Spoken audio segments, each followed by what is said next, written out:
the hush before dawn, when fields wear a silver breath and the world forgets to hurry, a quiet story unfolds of a daughter walking the fringes of light, of a mother whose heart is a calendar, and of a threshold that is not a door, but a rhythm. She moves along meadow edges, where dew clings, like unspoken vows. Poppies tilt their red heads, as if eavesdropping, and barley murmurs to the wind, that threads the stalks like a patient loom.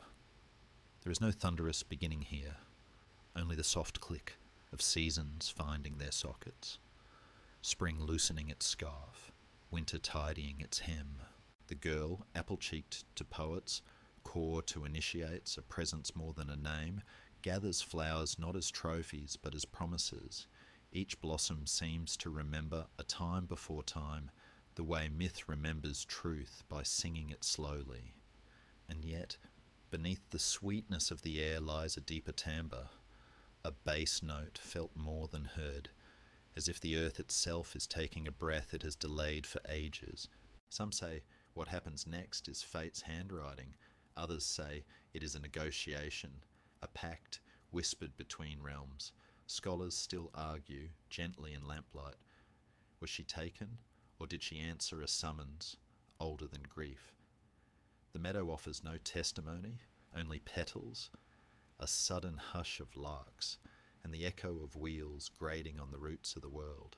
In certain tellings, the ground opens like a book that has waited too long to be read, and from its dark spine rises a chariot that smells of iron, rain on stone, and pomegranate skin. In others, the threshold ripples like a pool, and she steps of her own accord, curious about the rooms where silence grows. Either way, a truth persists. Thresholds are hungry for footsteps, and footsteps are curious about thresholds. Far away, though what is far to gods, a mother bends over the loom of daylight, drawing out brightness, thread by thread. Her hands steady, the warmth of the lands. Her breath keeps orchards unfastened from frost. When the daughter's laugh dims, the loom slackens, sheep grow restless, bees misplace their maps. The mother searches, at shrines, in gullies, along roads sheer with sun. She questions the fountains and the fig trees. She questions even the wind, which carries rumour like dandelion. And when she finds no answer, she unbuttons the world from its warmth. Fields turn their faces down. Bread becomes a memory of summer. Villagers learn the names of shadows. Yet, in the underroom of existence, a different hush blossoms. The daughter, eyes adjusting like dawn, learning to be night, discovers that darkness is not empty, but textured. It has tides and hallways, a music stitched with patience. Lamps pearl the corridors. The stones remember footsteps the way a shell remembers the sea. And he who rules there, solitary not by choice but by design, keeps his realm with a gardener's care, pruning despair so that it does not overwhelm, ordering the archives of endings so that they may be born. He is not the thunder, he is the pause after thunder, when the sky listens to itself. Some say he loves her like winter loves the idea of spring, not to devour it, but to know it closely. Some say he simply keeps the law of boundaries. The seeds are the seeds, sleep in a bowl like small red planets. Each orb a calendar, each bite a contract. The myth rests its hand on those seeds, and the seeds, in turn, rest their red glow on the myth. Whether she eats them by accident or design is a matter for night-long debates. What matters is that red becomes an hourglass. Above, the mother's grief gathers into weather. Fires cool in hearths that once hummed with bread. Children ask when the fields will turn their faces up again, and elders answer with the old soft words, wait, wait, and listen. For everything that goes must return. Even the dark has a door on the other side.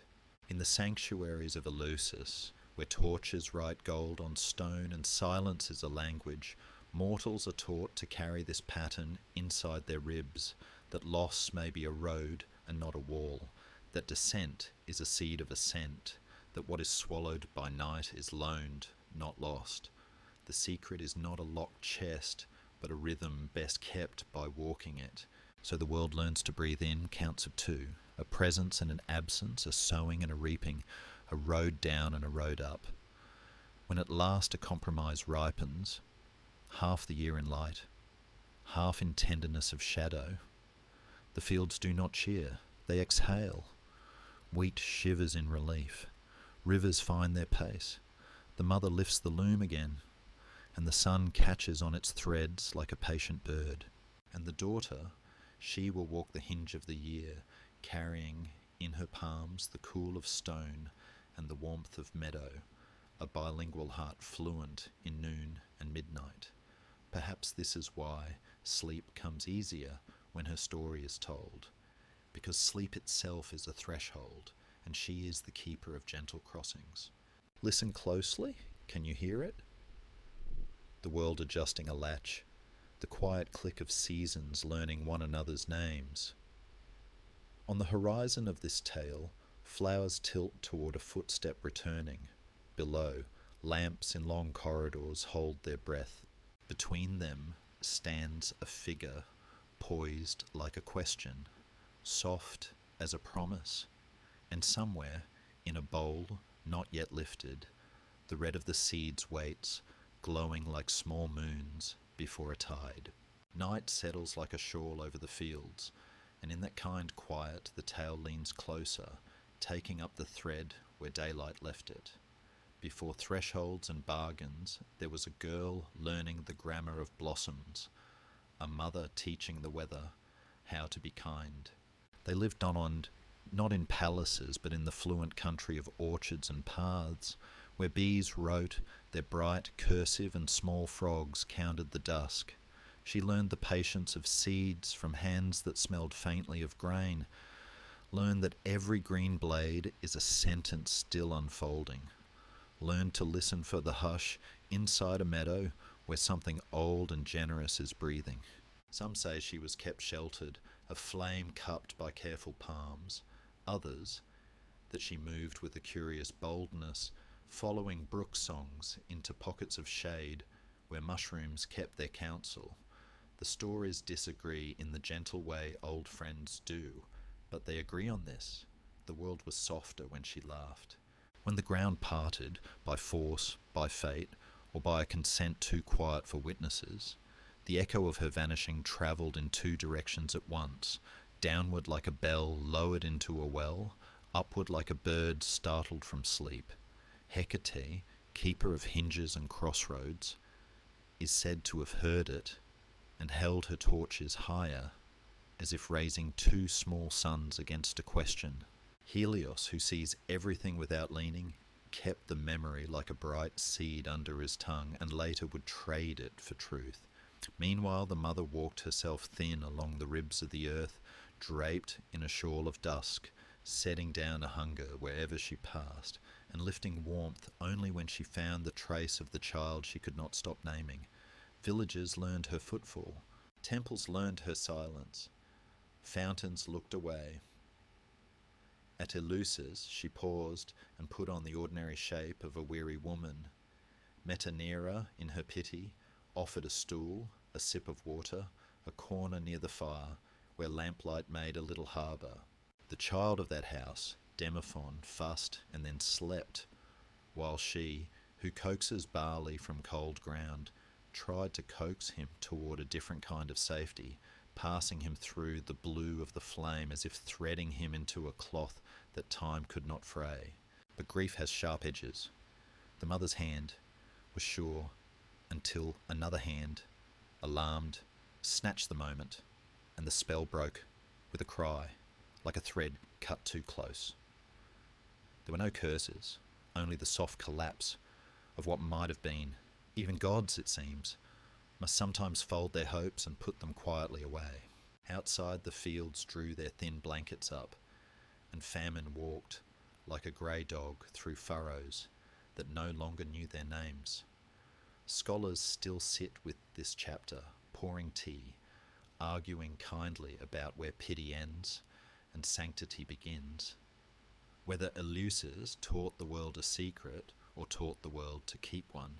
They agree on torches, on processions moving like patient rivers of light, on barley and water, humble as a doorway, on the sense that descent is not a mistake, but a step in a dance too large for single hearts. As for the daughter below, she was not extinguished, but rephrased. Darkness introduced itself not as threat, but as architecture, halls with the slow heartbeat of stone, gardens of pale flowers that open when no one expects them, a music like distant rain rehearsing the same gentle argument on the same beloved roof. The ruler there is many things, to many tellers, grave, just, solitary, kind in the way of winter mornings. But always he keeps the law of endings, which is not cruelty but order. When he walks, silence tidies its edges. When he speaks, echoes behave. And when he looks upon the new arrival, something in him listens to the sound a seed makes when it first understands spring. Did she choose? Was she chosen? The old questions glow like coals that refuse to go out. Perhaps both can be true in a world where boundaries are doors that learn each traveller's name. Above, the mother's grief ripened into instruction. She did not beg the sky. She negotiated with it, unweaving hospitality from the weather until even kings felt the rumour of empty granaries.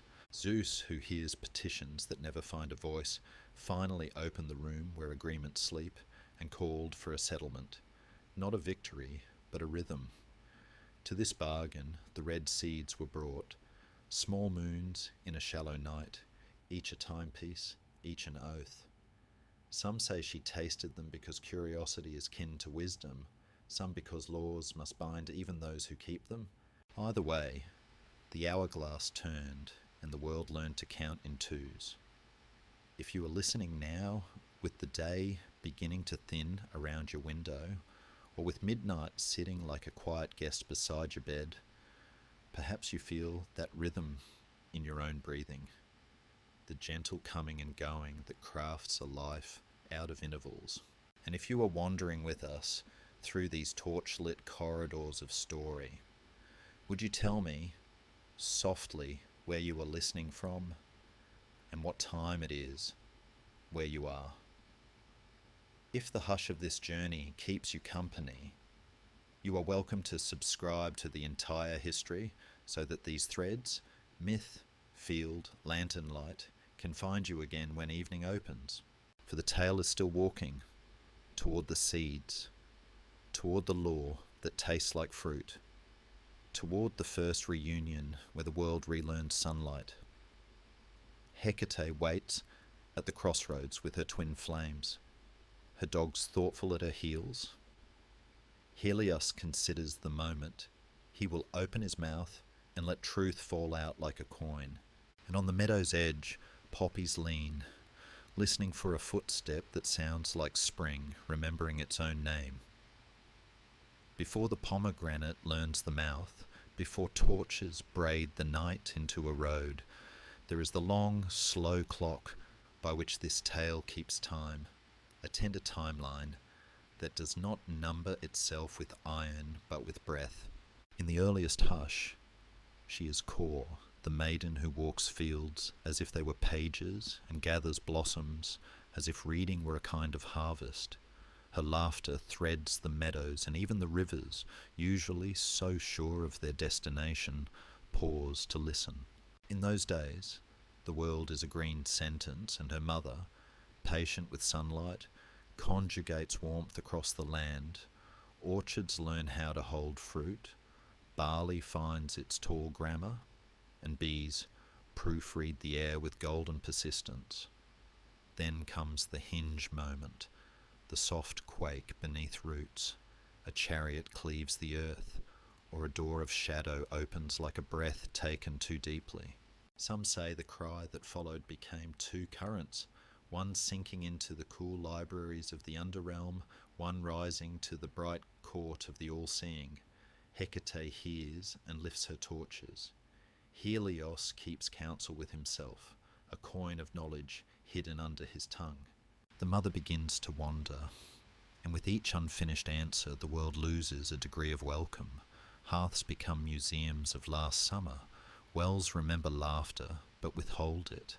At Eleusis, grief learns to braid itself with kindness. She sits in a mortal house, ordinary as ash in a fire pit, and the rituals that will one day guide generations, barley, water, torches, footsteps in patient procession, take their first shy shapes. Temple stones are still cool, the hymns unlearned, but already a knowledge is choosing its vessel, not just a secret to be hoarded, but a rhythm to be walked. Meanwhile, in the downstairs geography of existence, the girl is not unmade, but reintroduced to herself. Darkness reveals its textures, gardens where pale blooms open to moonless hours, corridors that echo like seashells, a music that speaks softly of stewardship and measure. The sovereign of that realm does not thunder. He arranges silences so that they do not frighten. Some call him stern, others call him exact. A few, hearing winter's honest voice, call him kind in a manner that refuses ornament. When he looks upon the newcomer, rules gather like respectful attendants. And yet something less legal and more human, if gods can be said to have a human chord, vibrates between them. The recognition that thresholds are not merely lines, but rooms where two climates can meet. The bargain ripens the way fruit ripens. First a scent in the air, then the weight in the hand, then the taste that cannot be unlived. Seeds lift their red lanterns. She tastes. Time adjusts its spine. Above, the mother's grief becomes policy. Below, the daughter's curiosity becomes calendar. Zeus hears famine knocking on his great doors and calls for a treaty. Half years become vows. Return is folded into exile, and the world learns that absence too can be measured in love. From then, the cycle takes its gentle turns. When she rises, the fields loosen their shoulders. Lambs wear bells like small sunrises. Figs rehearse sweetness. The mother smiles into the weather and it behaves. When she descends, the world becomes articulate about quiet. Stories are told by firelight. Seeds dream together in the dark soil, sharing maps. The initiate at Eleusis, eyes candle soft, steps careful in the dust, learns two truths at once, that we all must leave, and that we all are met again. Scholars argue in the cordial way old trees argue with the wind, leaning, never snapping, about exactly how the rites proceeded, about barley water and the drama of sacred nights.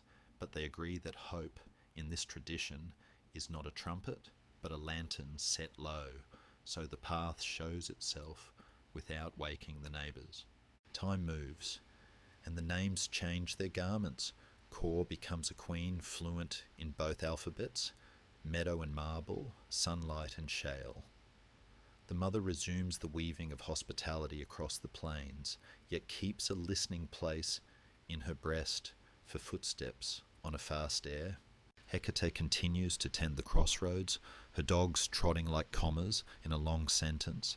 Helios, frank as ever, tells his piece and then returns to his watch. Mortals go on with their brief eternities, planning and waiting, loving and letting go, lighting small fires against large nights, holding in their ribs the melody taught in torchlight. What goes returns, what descends will rise.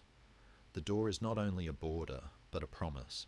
If you are hearing this with your own day softening at the edges, perhaps the kettle slow to sing, perhaps the window dimming into evening, would you tell me gently where you are listening from and what time keeps you company there? And if you'd like to meet this rhythm again, to let these quiet corridors of myth find you when the world is hushed, you are warmly invited to subscribe to the entire history so our lantern can wait for you on future nights. for this is only the through line, the soft clock by which the tale remembers itself. Soon we will step sideways, into the corners where the versions differ, into the tender disputes and moonlit puzzles that keep the story breathing. Somewhere a bowl still holds a few red planets.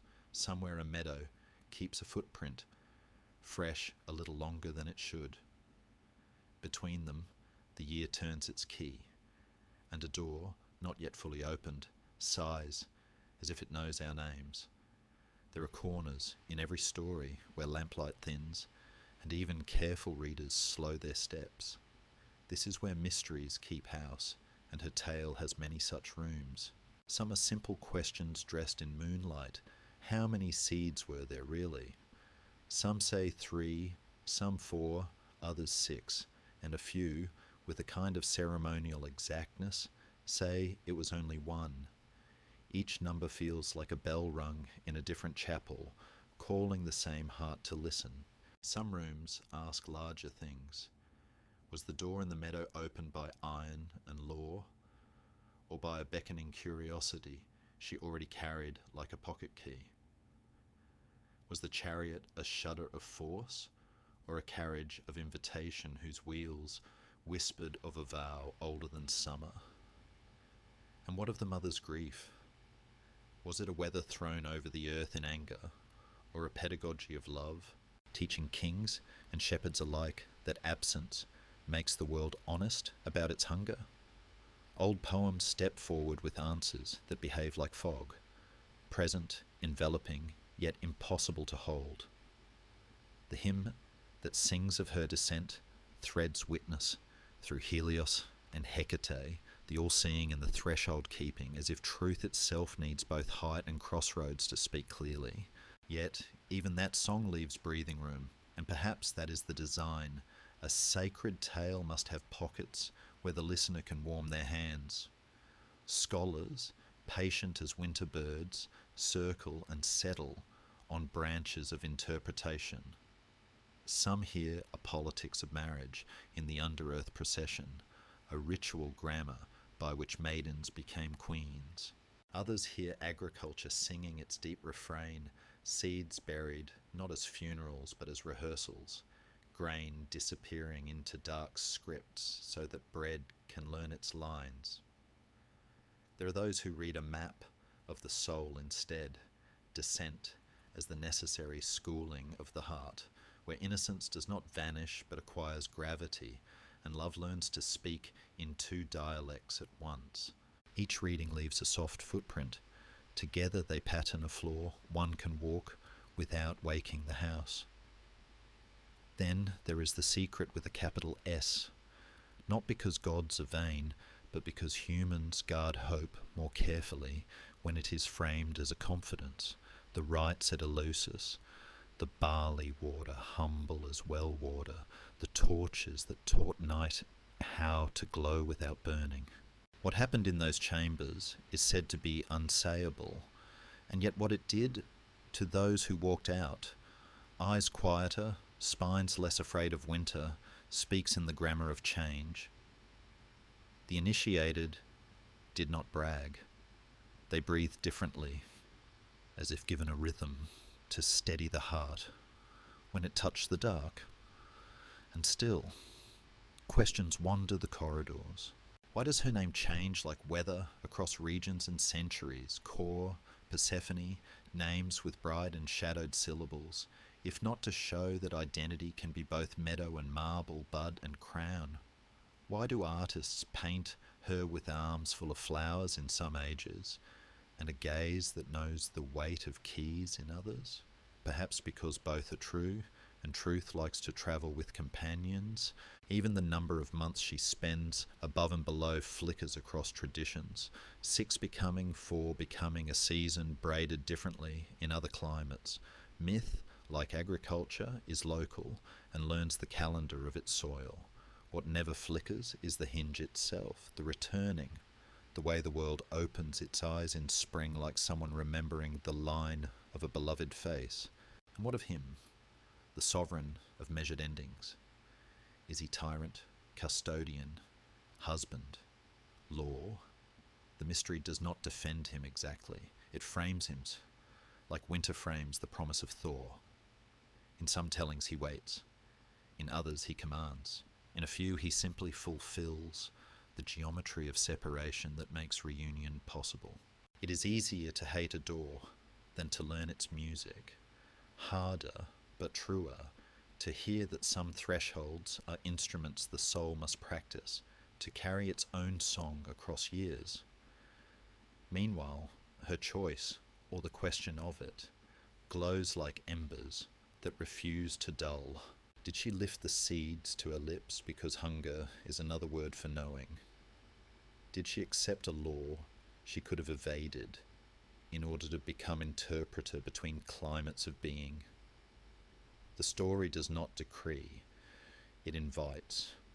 Perhaps the most faithful answer is not yes or no, but the quiet syllable both. For a queen fluent in 2 alphabets is more helpful to mortals than a girl fluent in 1. And mortals, who spend so much of life stepping over small thresholds, doorways, choices, nights, need an ambassador who has walked the long stair and returned with language gentle enough to hold their fear. If you are listening with the room dimming around you, breath moving in a tide that knows its shoreline, I'd love to know where you were keeping company with this myth and what time the clock wears where you are. If this soft archaeology of questions has warmed the dark a little, you are tenderly invited to subscribe to the entire history, so these torchlit passages can find you again when evening opens. For the tale moves on, carrying its unanswered things like lanterns toward symbols and rites, toward the barley's patient wisdom, toward the underworld gardens where pale petals open at hours no sun has ever seen. Somewhere a bowl waits with its red planets. Somewhere a loom rests with a single bright thread drawn out and ready. Between them, the quiet turns its page, and a footstep approaches a door that has not yet decided what to reveal. If a life can be mapped by the hush between 2 heartbeats, then her story too keeps a map of hushes, 7 quiet pivot points on which the year turns like a lantern on a nail. First, the meadow hour, when core is only core and the world believes in simple names. Poppies tilt, barley hums its low hymn, and innocence, still unmeasured, lifts a hand to gather colour from the grass. Second, the seam in the soil. The whisper crack, where earth remembers it, has rooms below. The sound is not thunder, but velvet tearing, a soft shock that rethreads the grammar of day.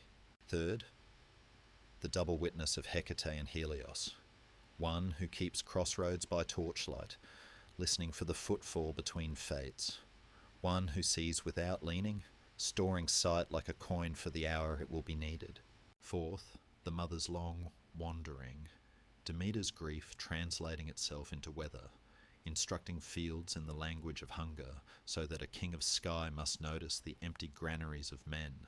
Fifth, the Eleusinian moment, when ritual learns to walk, barley water plain as a well, torches teaching the night a gentler brightness, and the first breath of an understanding that will send mortals back to their beds with spines less afraid of winter. Sixth, the tasting, seeds like small red calendars, each a signature on the season's contract. Whether 1 or 3 or 6, they are enough to teach time how to speak in halves.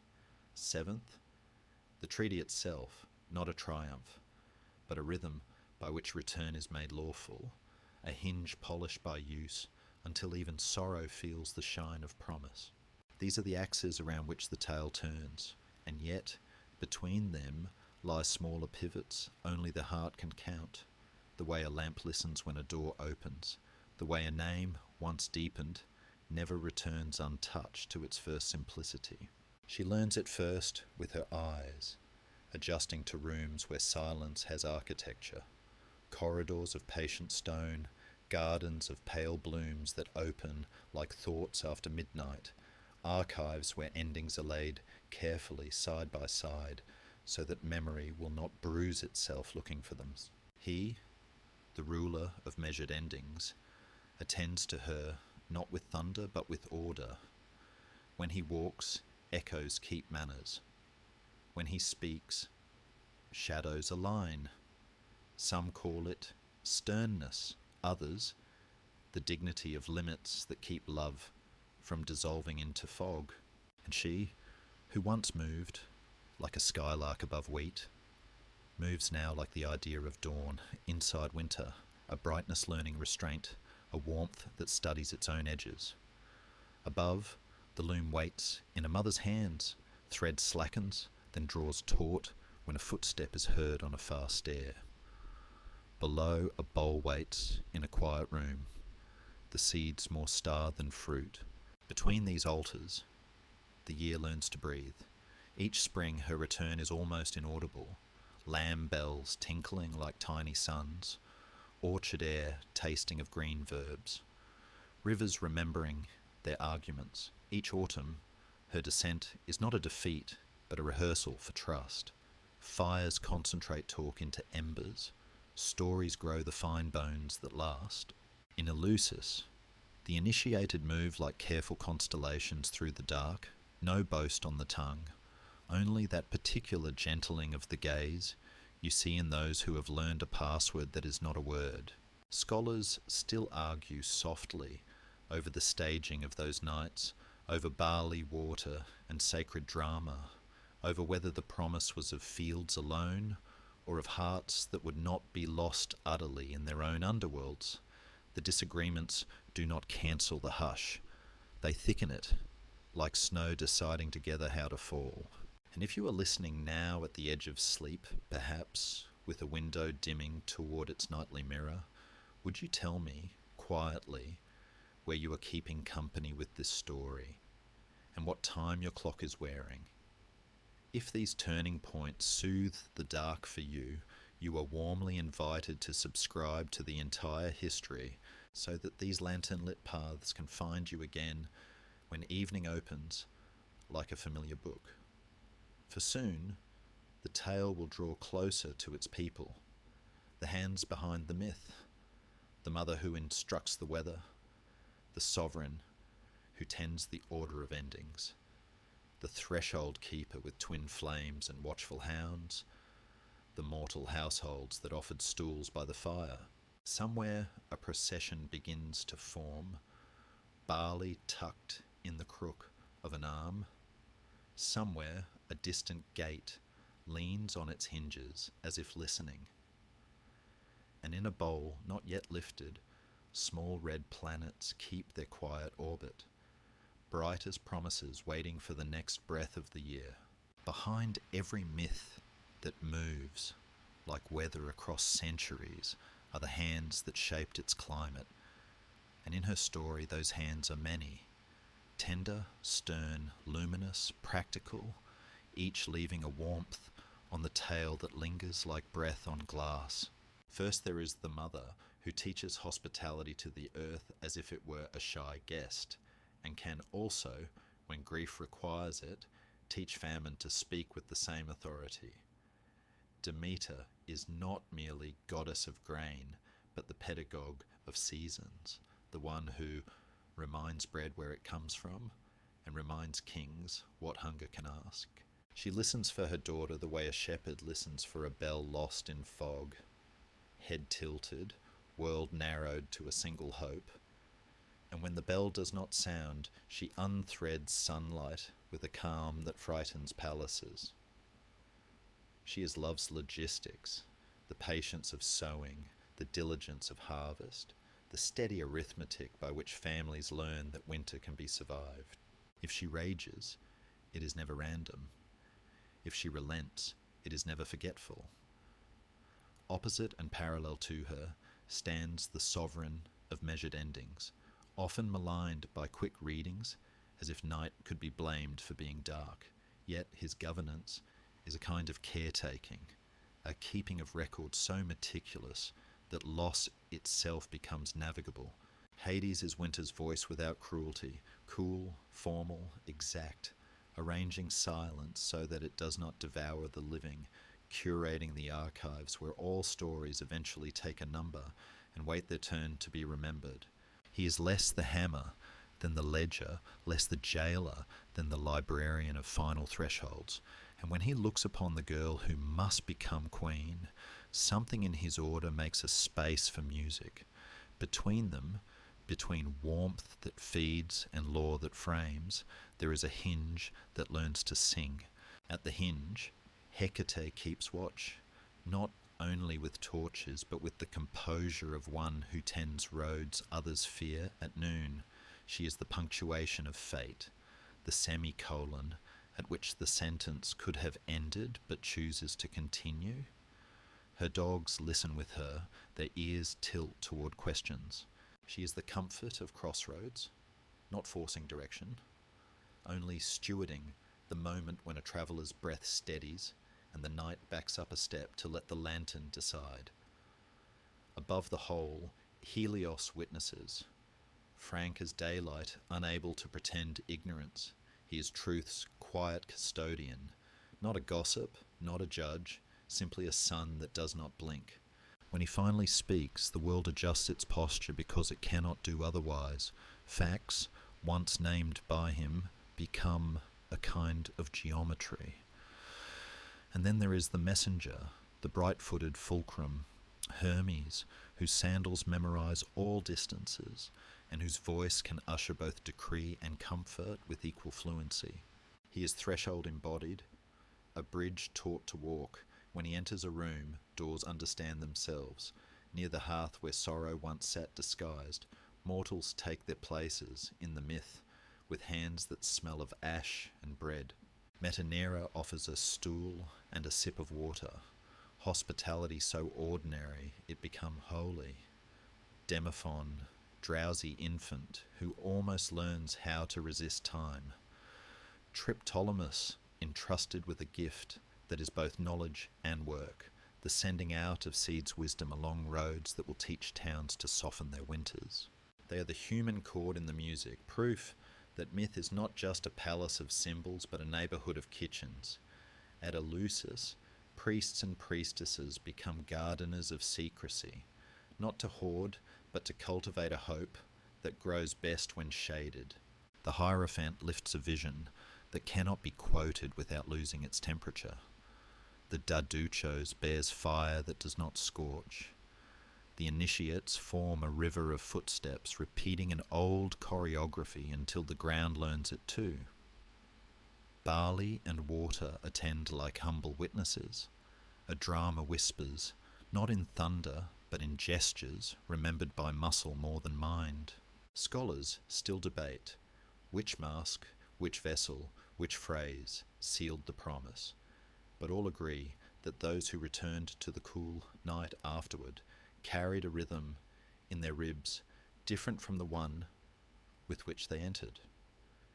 In painted halls and carved stones across years, artists gather around these figures and listen. Some give the mother a gaze like weather about to turn. Some place keys in the daughter's hand to show that return is an office, not a loophole. Others draw Hecate at a margin where roads braid together, upright as a flame that refuses to flicker. The sovereign of below receives a dozen faces, severe, patient, melancholy, attentive, each a way of admitting that endings have moods and that justice is at its most faithful when it is quiet. On stage, choruses learn to be wind, actors practice the weight of torches, drums rehearse the sound of hoofbeats that may be memory or fate. In the countryside, farmers become their own kind of priests, trusting the script of soil, bury, wait, rise, teach children to read the weather, leave a margin of grain for birds who write their bright notes in the margins of morning. Even philosophers, careful carpenters of thought, find places for these figures in their architectures, reading in Demeter the ethics of care, in Persephone the dialect of becoming, in Hades the grammar of limits that keeps meaning from thinning into aimlessness. The tale does not forget lesser attendants, the nymphs who scattered in the meadow's surprise. the river that held its breath, the hill that learned to lift like a lid. Every participant, however small, becomes a syllable in the sentence that returns each year to say what goes returns, what descends rises, what is lost is prepared for, what is found is cherished. And she, at the centre, no longer only core, not merely a queen, becomes the interpreter who can speak both languages without translating them into harm. In her presence, the mother is less alone with her loom. The sovereign is less alone with his ledgers. The world is less alone with its winters. If you listen now, you may hear them, the whole household behind the myth, breathing together like a congregation that understands the hymn without being told the words. Somewhere, a small procession lifts barley as if it were a book. Somewhere else, a pair of torches stand like twin moons in a shallow bowl. And in the corridor between above and below, soft footfalls approach, carrying flowers that remember spring and a key that remembers night. Dawn, when she is above, does not so much arrive as unfurl.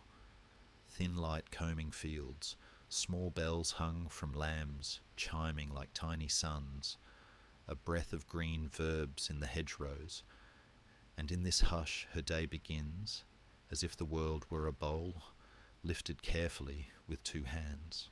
She walks the margins first, where dew beads itself into patient rosaries along the grass, poppies perform their soft tilt, barley rehearses its low hymn, bees inscribe the morning with the golden shorthand that always reads as enough. She pauses to greet the work of roots, palm grazing the crowns of weight, as a mother might check a sleeping child's brow. When she moves, it is not command, but conversation, a polite exchange between footstep and soil. She visits orchards and reminds them of sweetness without raising her voice, notes where fig and vine are thinking too hard about shadow, and asks the sun, with a glance, to tutor them more kindly. In villages, she is sometimes felt, rather than seen, a coolness that lifts from wells, a steadying of a shaky ladder, a pulse of courage in the wrists of bakers, when dough risks forgetting what it learned from yesterday. If a child drops a wooden toy, it does not break. If a dog is old, it rises with less complaint. She is not a storm of miracles. She is housekeeping for hope. Near midday she listens, with the patience of someone who has learned both alphabets, light and shade, for the far-off stitch of another rhythm calling, a mother at her loom, working hospitality into the weather, a sovereign below, balancing ledgers of endings. She keeps her own ledger, but it is made of seasons, not ink. Above, her hours are green, oaths with leaves, errands of bloom. She sits briefly in the shade of a fig, fingers stained by a pomegranate she holds. Like a memory, not a meal, a shepherd passes and feels his grief stand up straighter. A widow's stove forgets to be lonely. She bends to a patch of violets and leaves them unpicked, as if to say that not everything beloved needs to be carried home. By late afternoon, the meadow's breath lengthens. Hecate's dogs, drowsing at a crossroads, lift their heads as she goes by, tails writing a soft punctuation in the dust. Torches wait, unlit, like faithful commas that will become exclamation only when the night asks. Helios leans toward evening in his unblinking way, and she thanks him, without words, for seeing what must be seen. When she is below, the day keeps other measures. There is dawn there too, but it arrives as a clarity in the stone, a faint music moving through corridors like a bird that has learned to sing without a sky. Lamps pearl the long halls. Echoes check their manners at thresholds. She walks gardens that never audition for the sun, beds of pale blossoms that open as if answering a question asked very gently.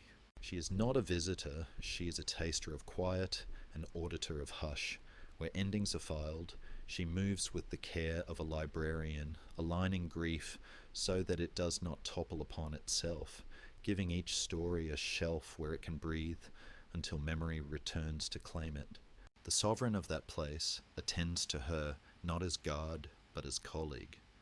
They speak sparingly and well.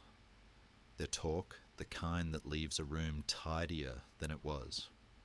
When judgment must be given, she listens first for the grain in a voice, for the way fear mispronounces itself, for the hidden courage that sometimes needs only a nod to step forward. No decree is loud, each is folded like a letter and sent along a narrow, accurate road. If above she keeps company with bees, below she keeps company with archivists, patient stones, tidy echoes, lamps that prefer steady flame to spectacle. At the hinge, night for one world, dusk for the other, her tasks converge. She carries keys, not as trophies, but as verbs, to open, to close, to return. She oils hinges with recollection and softens latches with promise. A bowl of seeds waits sometimes on a low table, red planets sleeping in a shallow night. She does not always taste them. Their presence is enough, a reminder that even vows need not be shouted to be binding. When the time for travel comes, she does not wrench herself from either place. She steps as one who has learned that doorways are instruments, that a crossing can be music if taken in the right key.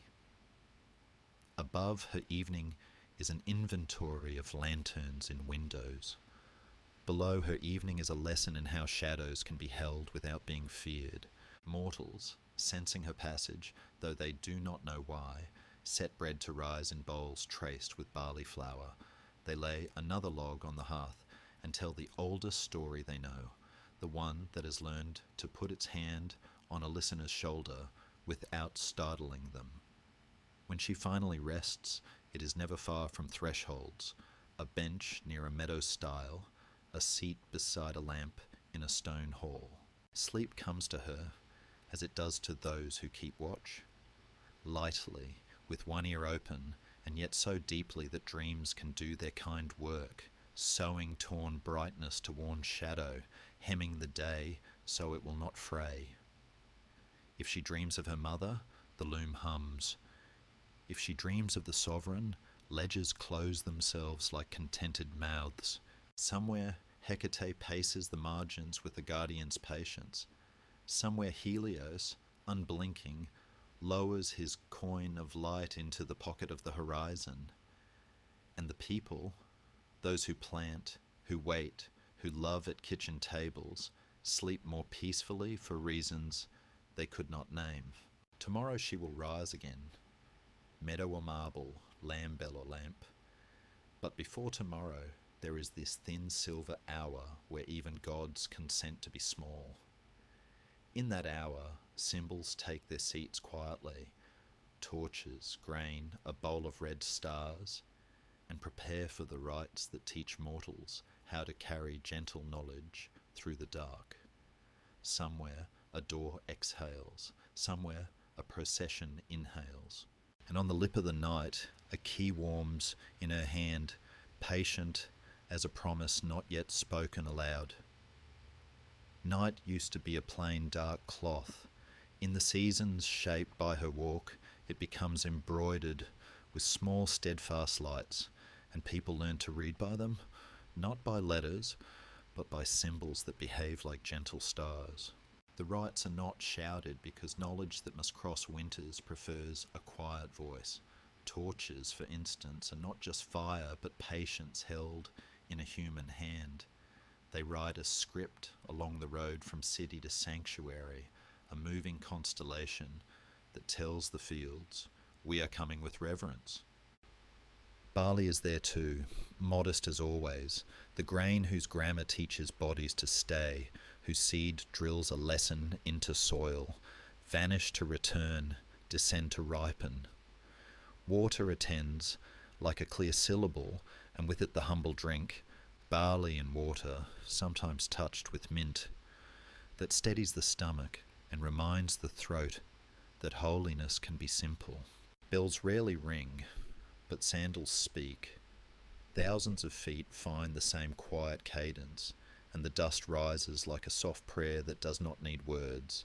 They walk because walking itself is an alphabet, each step naming loss and the next naming hope. At the threshold of the sanctuary, the air changes temperature as if stone has learned tenderness. Those who guide, the torchbearer who keeps flame from arrogance, the hierophant who lifts what must be seen without letting it be consumed by gaze, do not perform so much as conduct the silence, arranging it so that each heart hears exactly what it can bear. The dramatized moments, scholars say, were neither mere theatre nor crude spectacle, more like a memory rehearsed in public so that private winters would not feel so long, some dissent kindly about which vessels were lifted, which phrases sealed the vow, or whether a certain object was shown or only suggested, and their debates are the respectful snow that gathers on a roof without collapsing it. What refuses debate is the way people came out, eyes less frightened by November, spines newly confident in the architecture of return. Symbols gather around her name like household tools, given precedence on feast days. The pomegranate, with its disciplined geometry, learns to be time's fruit. No longer just sweetness, it becomes the calendar's red punctuation, a vow in edible form. The narcissus remembers the meadow's baited brightness, the blossom that sings innocence into curiosity, the lure that is not a trap but a door's first invitation. Keys appear in some hands, not to lock, but to promise that thresholds are kept by love as much as by law. Torches dwell at the edges of paintings the way commas settle into a sentence that longs to continue. In some towns, people carry small baskets of first fruits. In others, they light lamps in windows as if to reassure travellers that the world's house has many rooms. Piglets are sometimes whispered about, offerings to the earth that sound to modern ears like a harsh grammar. But even there, gentleness can be heard. The idea that what feeds us is owed, a story, a naming, a thanks, deep enough to reach roots. She, walking between climates of being, makes meaning out of these objects without crushing them with definition. She lets the Kernos bowl show how plenty prefers to share weight, each little cup holding a harvest syllable, grain, oil, honey, the small bright testimonies of a year.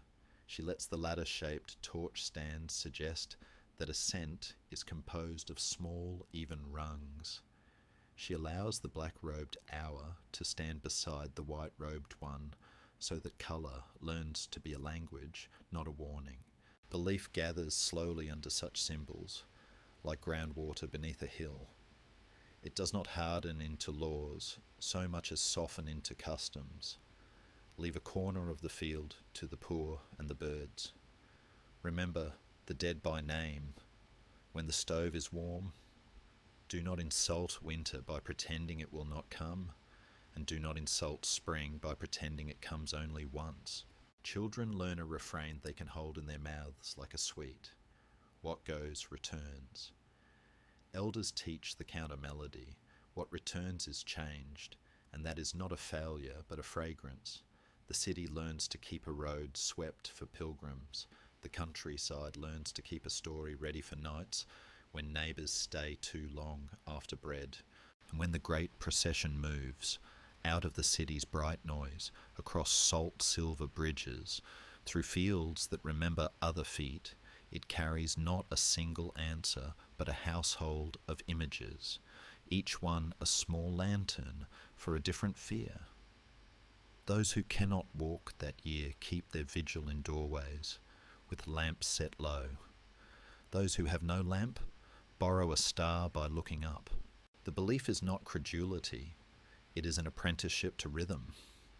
Even philosophers, stern with clarity, find themselves smiling at the quiet engineering of these rites.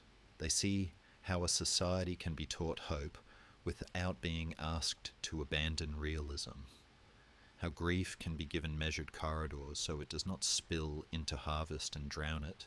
In certain seasons, the wind along the road smells faintly of mint and smoke. In others, the barley sways as if practicing a bow.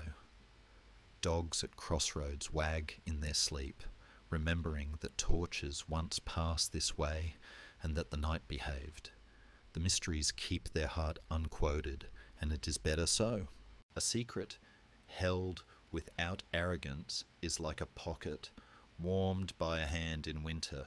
Nothing dramatic, only the difference between shivering and sleeping. Those who have seen what cannot be retold carry it back into kitchens and markets where its light behaves like good manners. Bread is sliced. The first piece is for the one who is absent. The last crumbs are for birds who know every rumour the earth ever told. And at the end of the season, when the city's din thins and the sanctuary breathes like a tired but contented house, she stands a moment in the doorway, not demanding, not departing, letting the torches gutter into calm and the barley lean into dark, like a congregation settling after a hymn. Far off, in a room with a low table, a bowl of red seeds holds its quiet firmament. Nearer, a field is a sheet turned down for sleep. Between them, the road keeps a faint glow, as if it had learned to remember footsteps and were saving their warmth for someone still on the way. Places like hymns carry their own music, and a story is tuned to specific landscapes.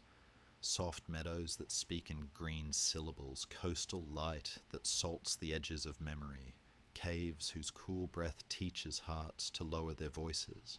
In Attica, Eleusis sits like a listening bowl between hill and sea, an ordinary town with an extraordinary patience for thresholds. Fields lean toward it, the way questions lean toward answers, and the sacred road unspools from Athens like a pale ribbon, teaching feet the art of arrival. Along that road, the world rehearses its gentler customs, dusty olives murmuring to the breeze, stone markers that have learned to keep counsel, wells with the mild, reflective eyes of elders.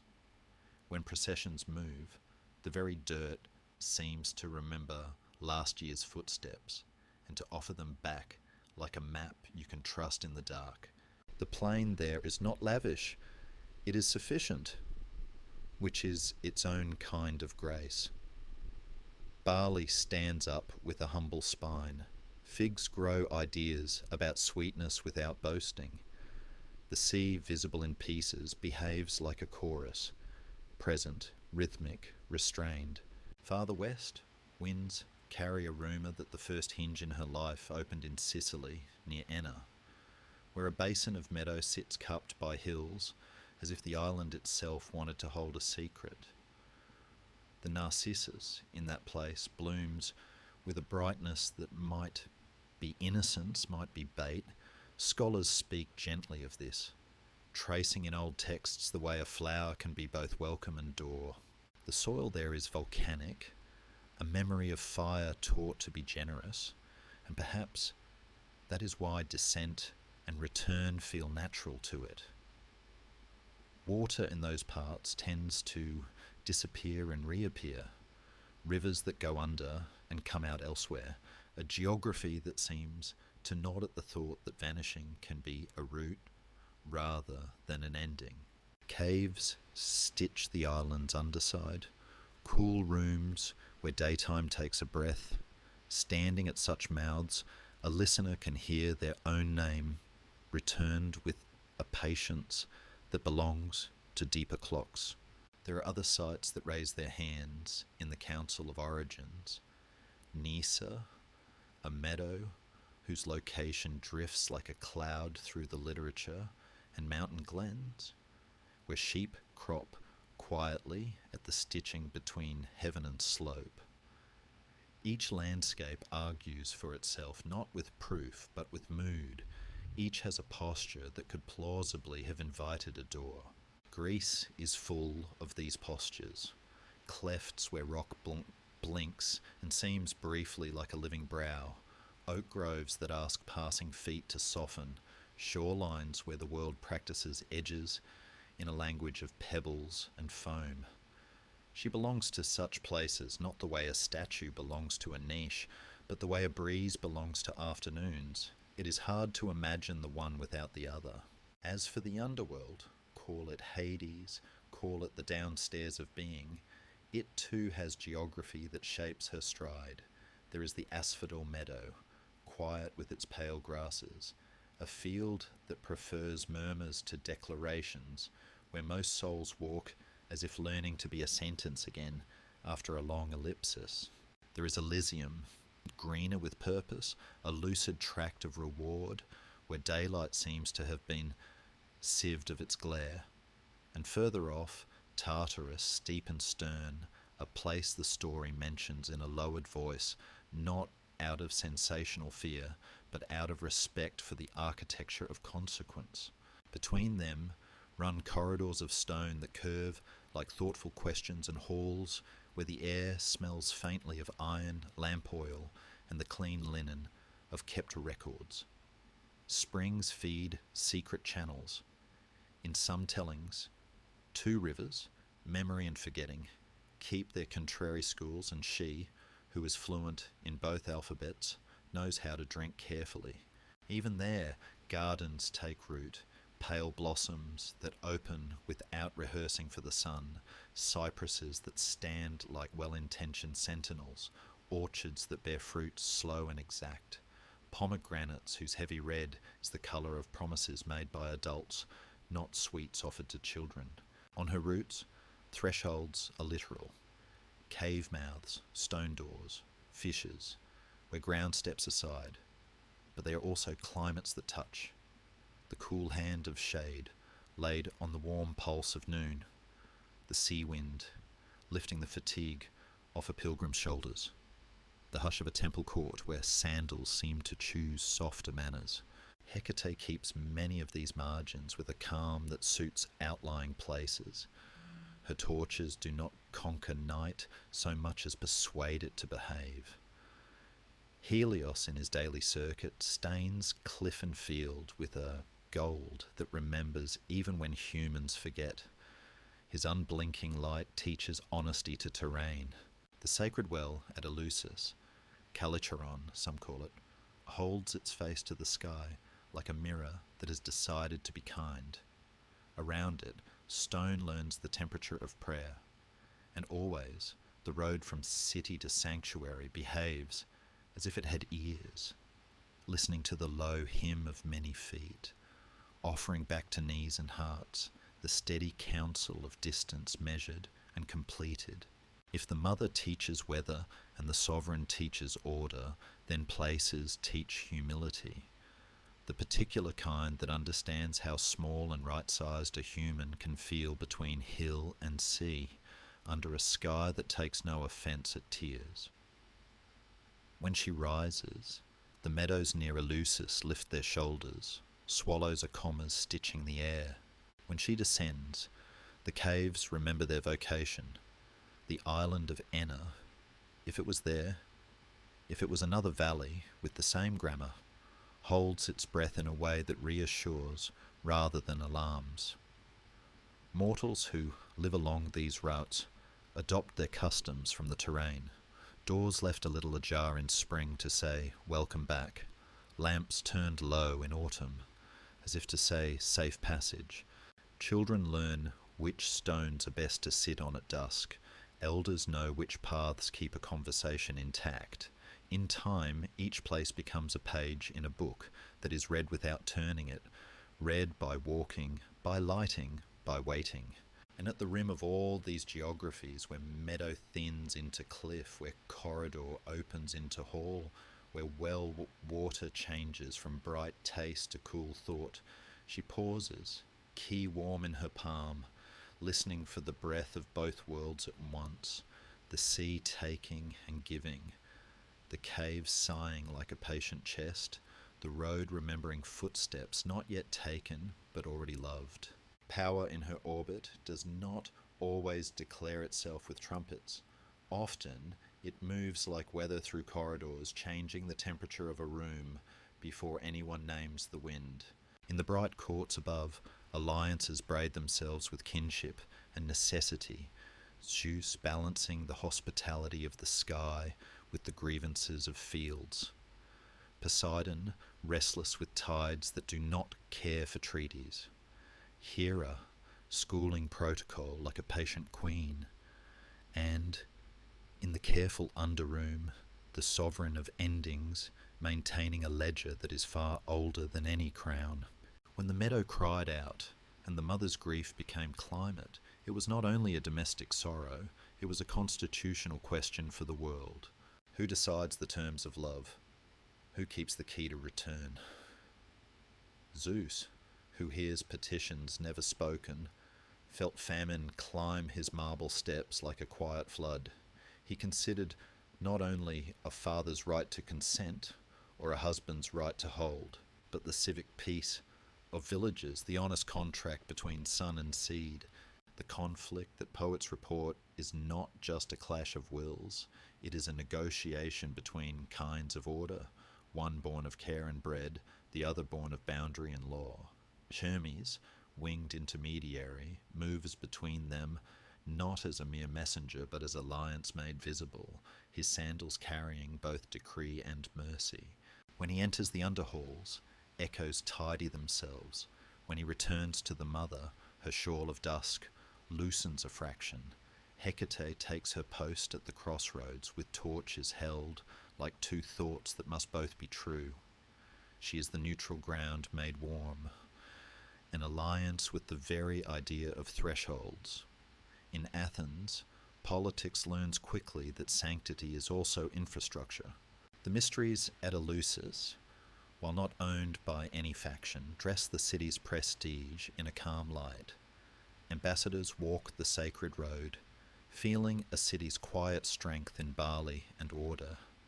Generals, who spend days among louder alliances, lower their voices here and remember the grammar of returned. Soft scandals, spoken of in respectful whispers, the impiety of miming what should be veiled, cups lifted in the wrong rooms, remind everyone that power is not only what is done, but how reverence is kept. Yet even these disruptions do not unmake the pact. They merely prove that a light carried by many hands will sometimes flicker, and that cities, like hearths, require tending. Beyond Attica, alliances change their names as easily as gods change their garments. In Rome, she becomes Proserpina. The treaty travels with her, wearing Latin as if it had always known the language. Grain fleets learn to read this myth as policy. If the queen returns, harvest returns. If she descends, granaries must remember prudence. Governors, not always given to poetry, keep an eye on the calendar with a reverence that looks suspiciously like caution. Sicily, where some say her hinge first opened, becomes a grain basket not just by soil but by story. Ships leave its harbours carrying barley and an unspoken hope that the world will keep its appointments. Power shifts as quietly as seasons. Mother and daughter set the tempo. Zeus signs the treaty. Hades abides.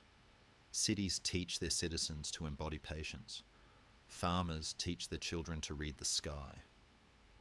Even the fates, those still weavers, do not cut so much as measure here. In domestic rooms, smaller alliances mirror the great one.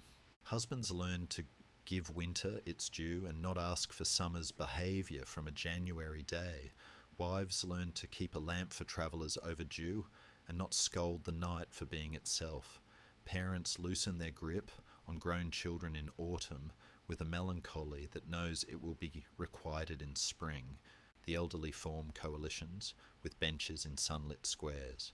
The young form truces with books that must be finished by lamplight. In temple courts, priest and priestess share offices like two hands at one loom. The Hierophant does not overshadow the Darduchos. The torchbearer does not compete with the bearer of the vessel. Their choreography is a civics lesson whispered to the body. Share the weight, let roles complete, rather than cancel, yet tensions remain as honest as knots in wood. Some worshippers prefer the mother's warmth and distrust the ledger of endings. Others, weary of chaos, rest gratefully under the rule that keeps grief from spilling. Philosophy takes up the quarrel gently, some schools praising restraint as the noblest alliance, others exalting the fecundity of care, and between them walks the queen who refuses to choose. She stands fluent in both alphabets, her presence a coalition that does not require vote or victory. Artists play parliament with paint. One painter crowns her with wheat, another equips her with keys, a sculptor pairs her gaze with a bowl of seeds, as if to say that time itself is her co-ruler. In the underhalls, power shifts are measured in tone, not volume. A decree delivered in a lower register becomes policy. An archive opened for a longer hour becomes amnesty. The sovereign listens for the grain in voices, and when she sits beside him, outcomes lean toward mercy without abandoning form. Rumours travel upward that judgment there has acquired a texture more like woven cloth than carved stone. Mortals do not know what this means, but their dreams feel slightly more navigable. Above, in the countryside, alliances are agricultural, vines partnering with trellises, orchards contracting with bees. When she rises, agreements blossom, market days swell, rivers remember their banks, hills lift their green shoulders, like officials taking oaths. When she descends, households close ranks tenderly, neighbours check in, recipes thicken. The library in the mind grows busier. Such shifts of power leave fewer scars than wars. They inscribe themselves in habits, which is the most durable parchment.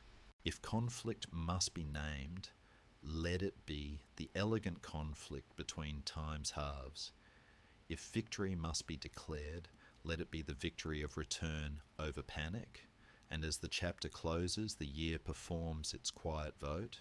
Fields nod to granaries, granaries nod to harbours, harbours nod to ships whose bellies shine with barley, each kernel a small lawful promise that the hinge will turn again.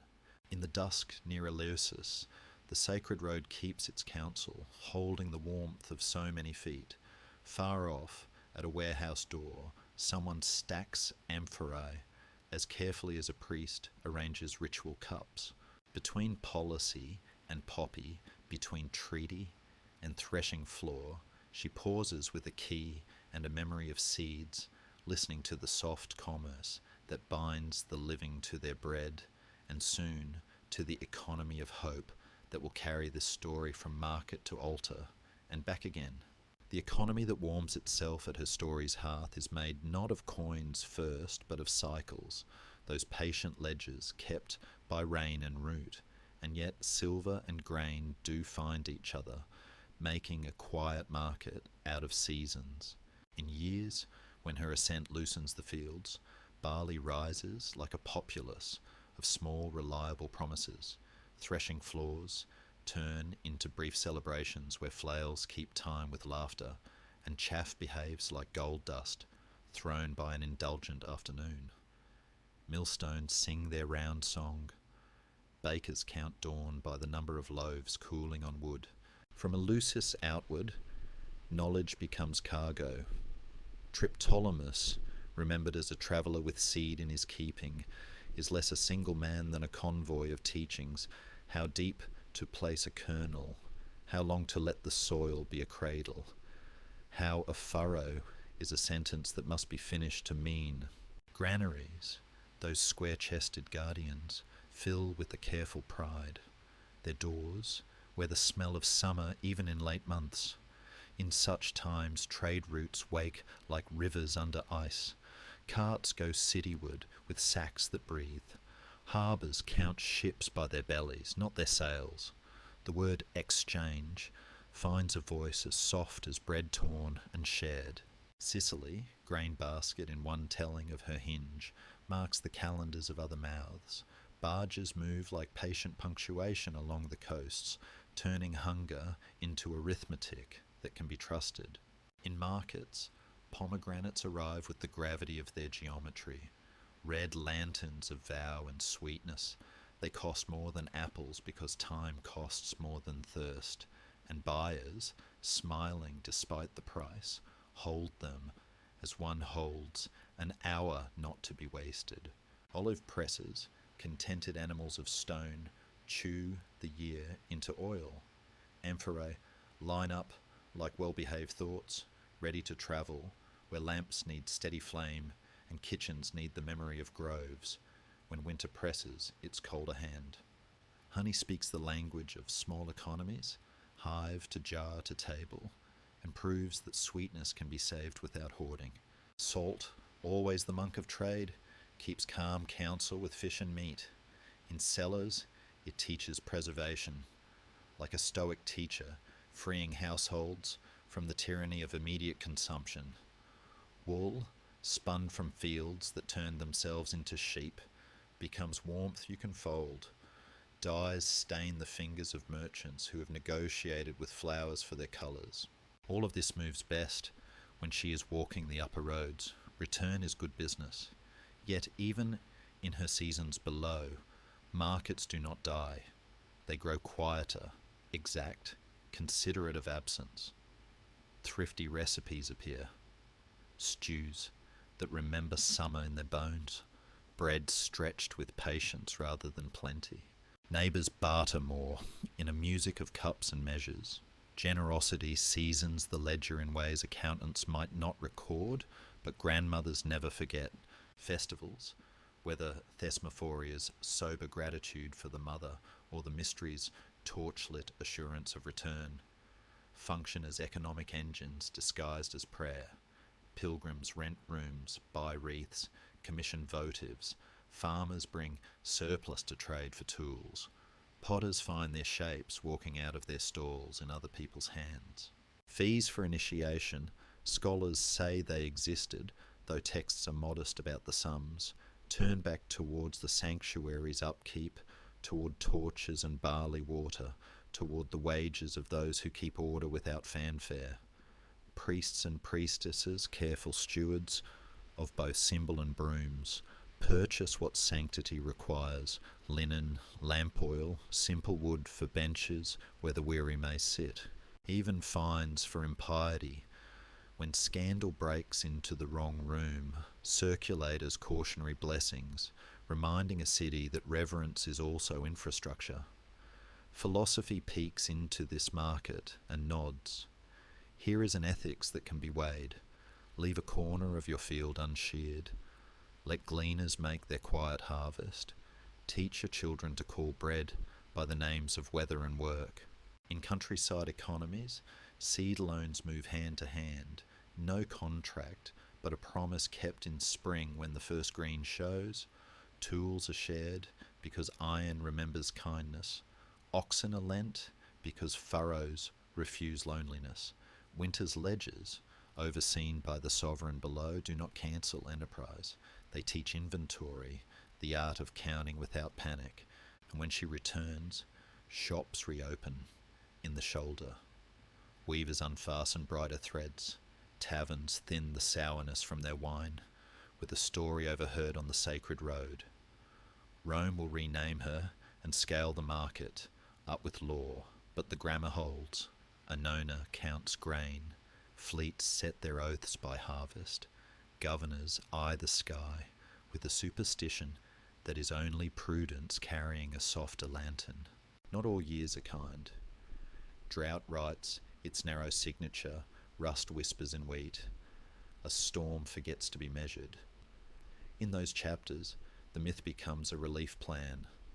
Sanctuaries host granary doors that remember whose child was sick, whose ox broke a yoke at the wrong time. Cities adjust tolls. Ships are loaded in a new order. Even the underworld participates. Funerary guilds extend credit so grief can keep dignity. Candle makers show mercy on the poor. Potters forgive a crack if a family cannot afford another jar for storing what little remains. Meanwhile, artisans find their windows, figurines of the mother and daughter exchange hands like pocket prayers, keys on chains, seeds in enamel, small torches in leafed gold begin to travel, not as luxury, but as portable reassurance that thresholds know their keeper. If there is a stock market here, it is weather. If there is currency, it is trust. And everywhere, under scales and beside cash boxes, people keep a private measure no coin can buy. The knowledge that what descends will rise, that scarcity can be tutored into enough, that bread, broken among friends, tastes like a treaty fulfilled. Toward evening, when stall bars slide home and harbour ropes creak with the tired gratitude of ropes, the city grows a low, contented hum. Somewhere a ledger closes with a sound like a satisfied breath. Somewhere a granary's mouse earns its supper, and being a moralist of crumbs, leaves some. And on the road that knows so many feet, a last cart rolls past with sacks that breathe summer in their sleep, while far off, in a quiet room, a bowl of red planets keeps time for those who will open their doors at dawn. If a myth can be held in the hand, it is through the things that learned to carry it, cloth that remembered touch, tools that wore a shine where fingers rested, houses of stone that taught footsteps how to become a hush.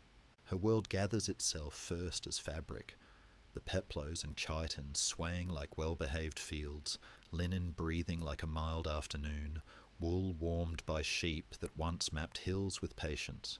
In certain seasons, the crocotos, saffron-dyed garments, move through processions like small dawns, a rumour of sunrise worn before the sun itself consents to wake. Veils drift over brows, not to hide, so much as to soften the face into ritual, the way mist gentles a shoreline without erasing it. Wreaths speak a fluent, quiet language, myrtle for constancy, poppy heads for sleep and seed, wheat for the contract between hunger and harvest. Jewels, when they appear, do not shout. A slim gold key at the throat suggests authority held like a lullaby, not a command. On painted vases, the daughter is sometimes drawn with a torch or a flower stalk. The lines are simple, the gestures exact, as if the potter's hand knew that the more a symbol says, the less a heart can hear. Hands reach next for their instruments, the low technology of trust. Sickles keep the crescent of carefulness, a moon brought down to graze along stems. Their edges shine where repetition becomes devotion. Ploughs where the sweat of oxen and the arithmetic of furrows. Yokes remember the shoulders of patient strength. In sanctuaries the tools change timbre, but not soul. The Timaeterian lifts a thin blue sentence of incense, teaching breath to move slower. The Kernos, ringed with tiny cups, carries many harvests at once, each mouth holding a syllable of plenty.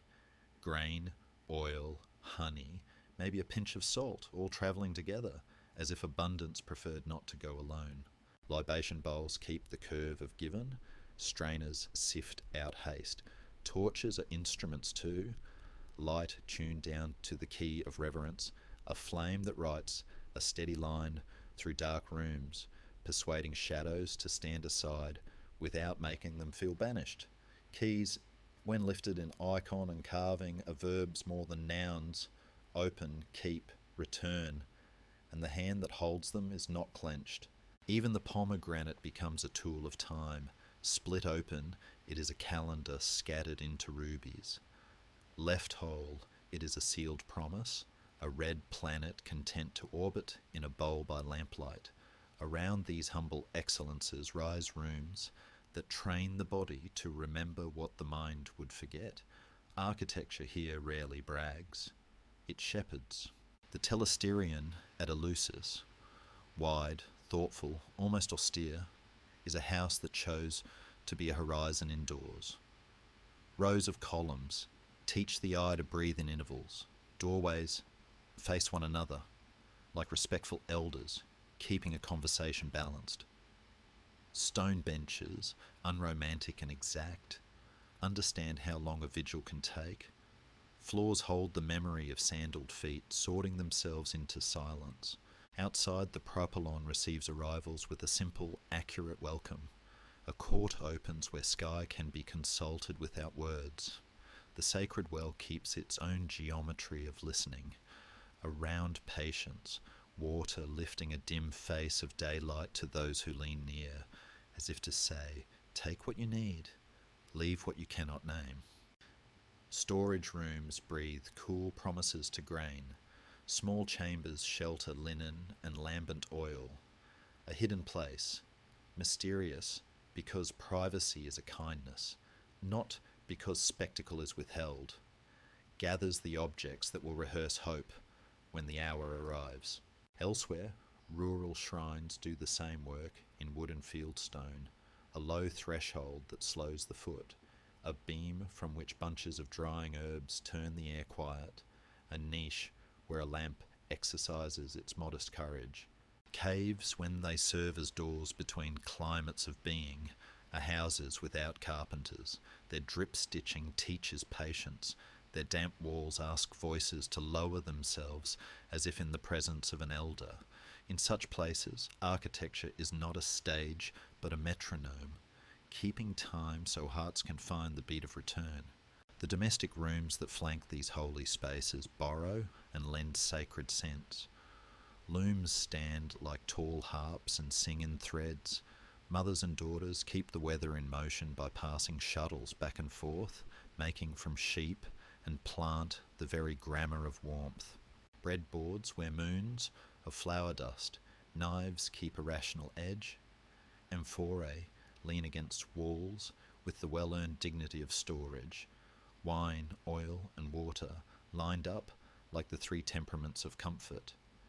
Hearths, squared and sensible, practice the liturgy of evening, a small fire, a kettle that does not hurry, a bench curved by years of listening. In such rooms, votive terracottas, tiny women with torches, a little piglet, a cluster of poppy heads, wait on shelves like pocket psalms, not museum pieces, but helpful thoughts you can touch. Scholars, gentle with their disagreements, tilt their heads at the exactness of plans, the names of doorways, the staging of certain nights. Some argue that what mattered most could never be drawn: the smell of barley water with mint, the choreography of passing a cup, the choreography of passing a silence. Others note how the tools of field and temple borrow each other's manners, a sickle held with reverence in a rite, a torch treated with farm-like practicality. All concur on the ethics that material gives the hand. Leave a corner of the field uncut. Sweep the threshold before the procession returns.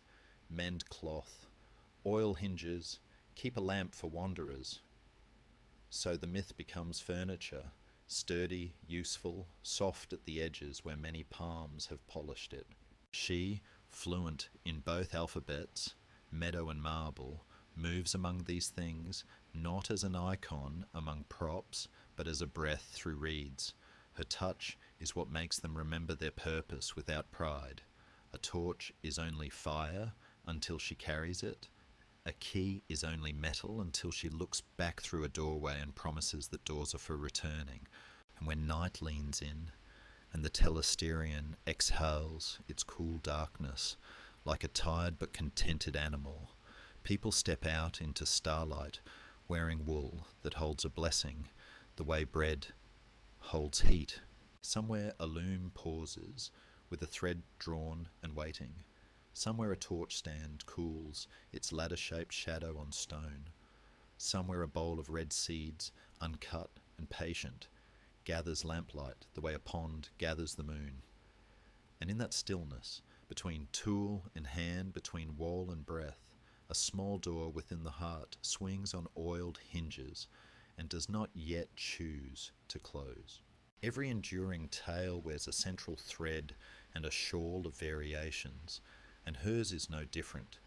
The core hymn winding steady through centuries, while border stories add their quiet embroideries. In the oldest singing, the one attributed to a poet who listened closely to fields and thresholds, the meadow opens, the earth sighs apart, and the maiden vanishes into a grammar of dusk. The mother searches, a famine is taught to the land like a stern lesson. Bargains are struck. The red seeds count the hours of return. That hymn moves with the pace of agriculture, measured, cyclical, unsensational in its wisdom, and it makes of her not merely a daughter lost and found, but a hinge upon which the world learns to breathe in seasons. Yet even within that calm architecture, there are rooms left dim on purpose, and into those rooms later singers step, each carrying a lamp of their own. In some versions, the flower that invites her hand is a narcissus, brighter than it should be, singing a little louder than flowers usually sing, as if innocence itself had learned the tone of beckoning. In others, it is a different bloom, or the earth simply opens because thresholds like seas keep their own tides. Some tellers place the turning in Sicily's green basin near Enna, where the soil remembers fire and forgives it. Others point to Attica's quieter fields, to Nysa, whose geography is more cloud than map, to meadows that move as nations move and rename what they love. One voice counts 6 seeds, another 4, another 1, a single ruby that proves even the smallest vow can harness a year. The number changes like dialect, but the law holds. Taste binds. Binding becomes rhythm. Rhythm instructs hope. There are versions where force is a chariot's iron, undeniable and raw. Versions where destiny is a summons answered by a girl whose curiosity is kin to courage. Versions where the sovereign below waits with a stillness so exact that choice itself feels like a key warming in her parcel. None of these cancel the others. Myth, like a house with many sleeping rooms, can accommodate more than one truth without quarrelling.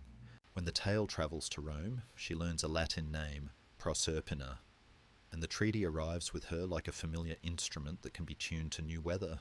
Farmers still listen for footsteps in spring, and lawmakers learn to respect the calendar's red punctuation. Philosophers, fond of clean lines, lean in and find the story patient with ambiguity. Dramatists fond of storms lean in and find that grief taught to be lawful makes a subtler theatre. Then come the deep quiet variations murmured in halls where souls are the subject, Orphic pages where her name carries an older gravity and her office expands, where descent itself is a ritual, education and memory, a passport, where gold leaves are tucked like moonlight into the mouths of the dead with instructions for the road. In those whisperings, she becomes not only the hinge of seasons, but the listener at the gate of becoming, the one whose gaze can recognize a traveller who has learned to carry gentleness across the dark. Some singers braid her name with the story of a god torn and reborn, making her a mother in a register of myth that we do not speak loudly about. There the underworld is not punishment, but precision, a school where the heart acquires weight enough to rise without drifting. In country kitchens, variation takes homelier shapes that scholars rarely footnote. Grandmothers tell children that if you save a pomegranate on the sill through winter, spring will find its way to your door.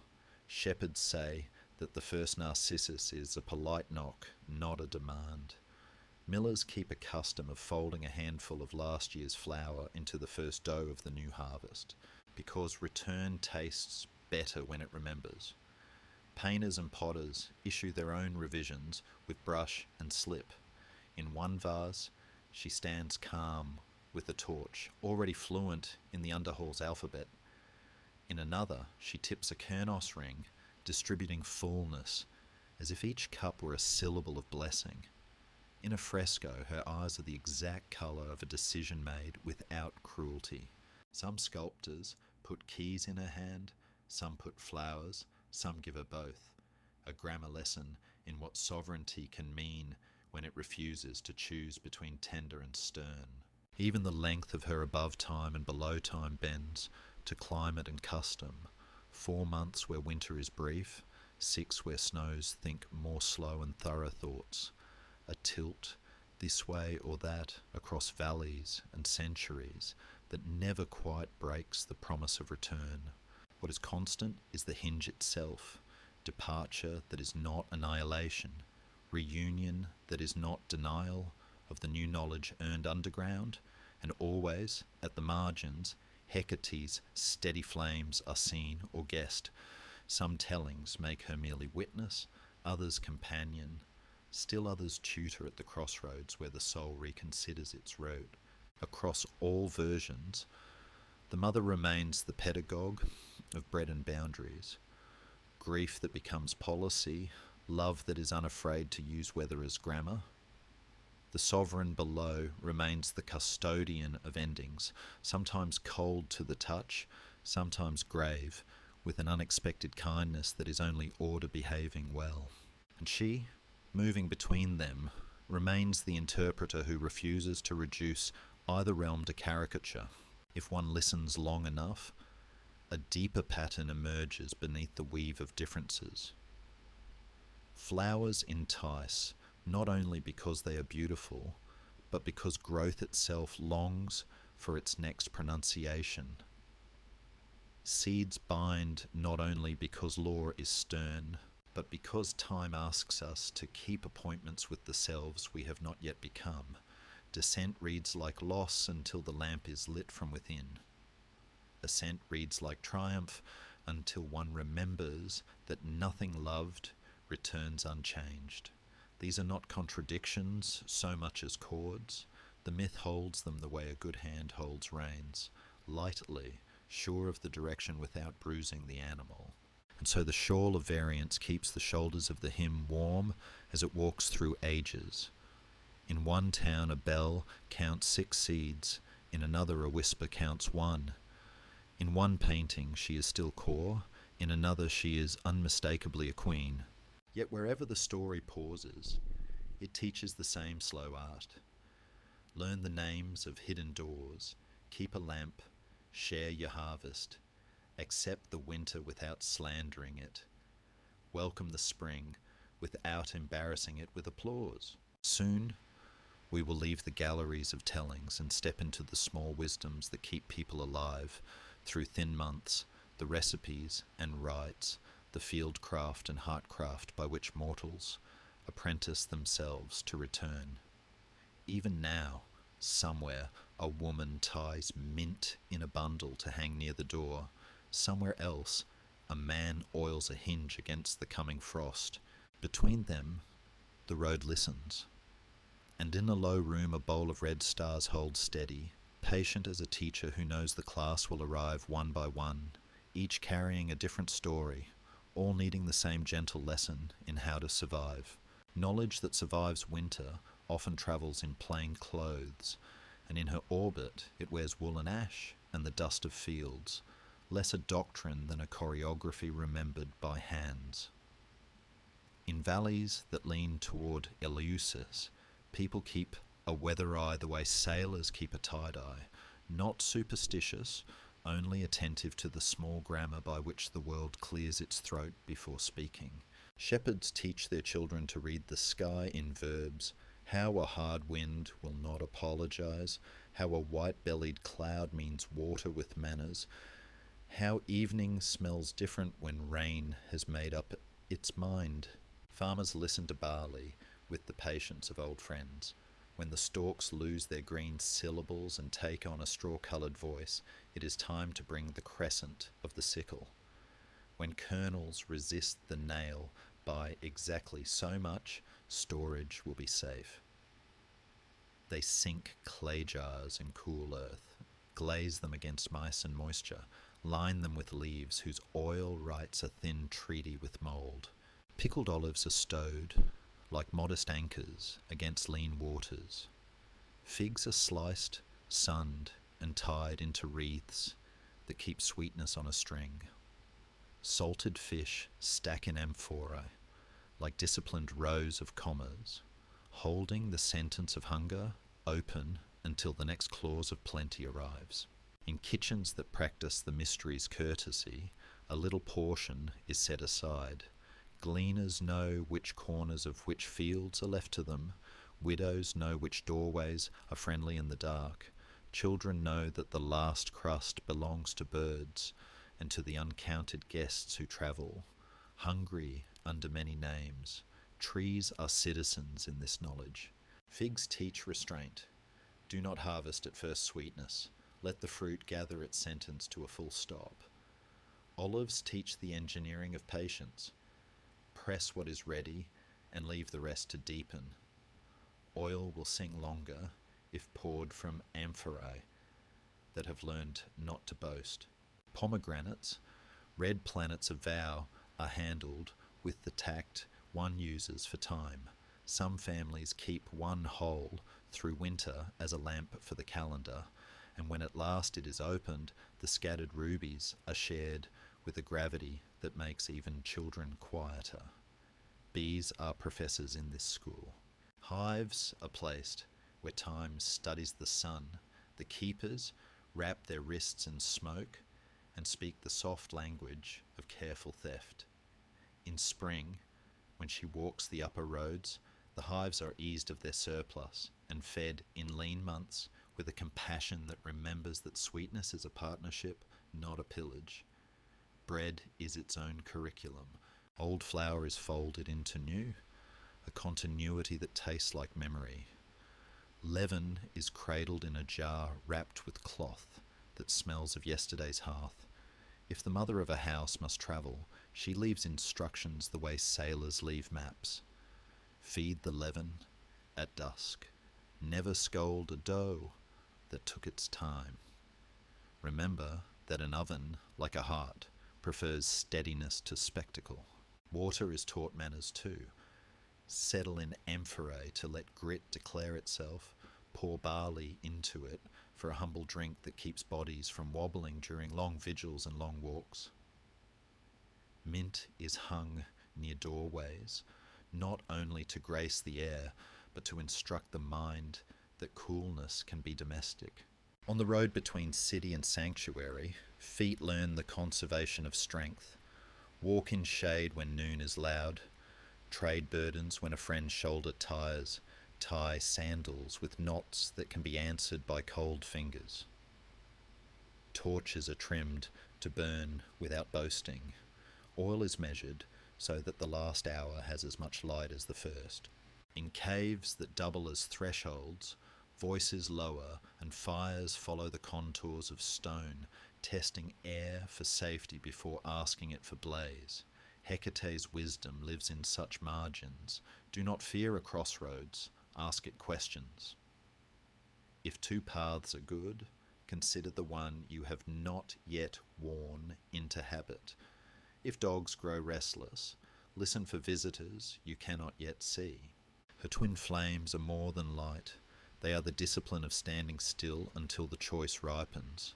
The underworld contributes its practical theology of measures. Ledgers of endings teach the living to inventory without cruelty. Keep lists not to hoard, but to know when a neighbour's cupboard grew thin. Count candles to see if grief will need more nights.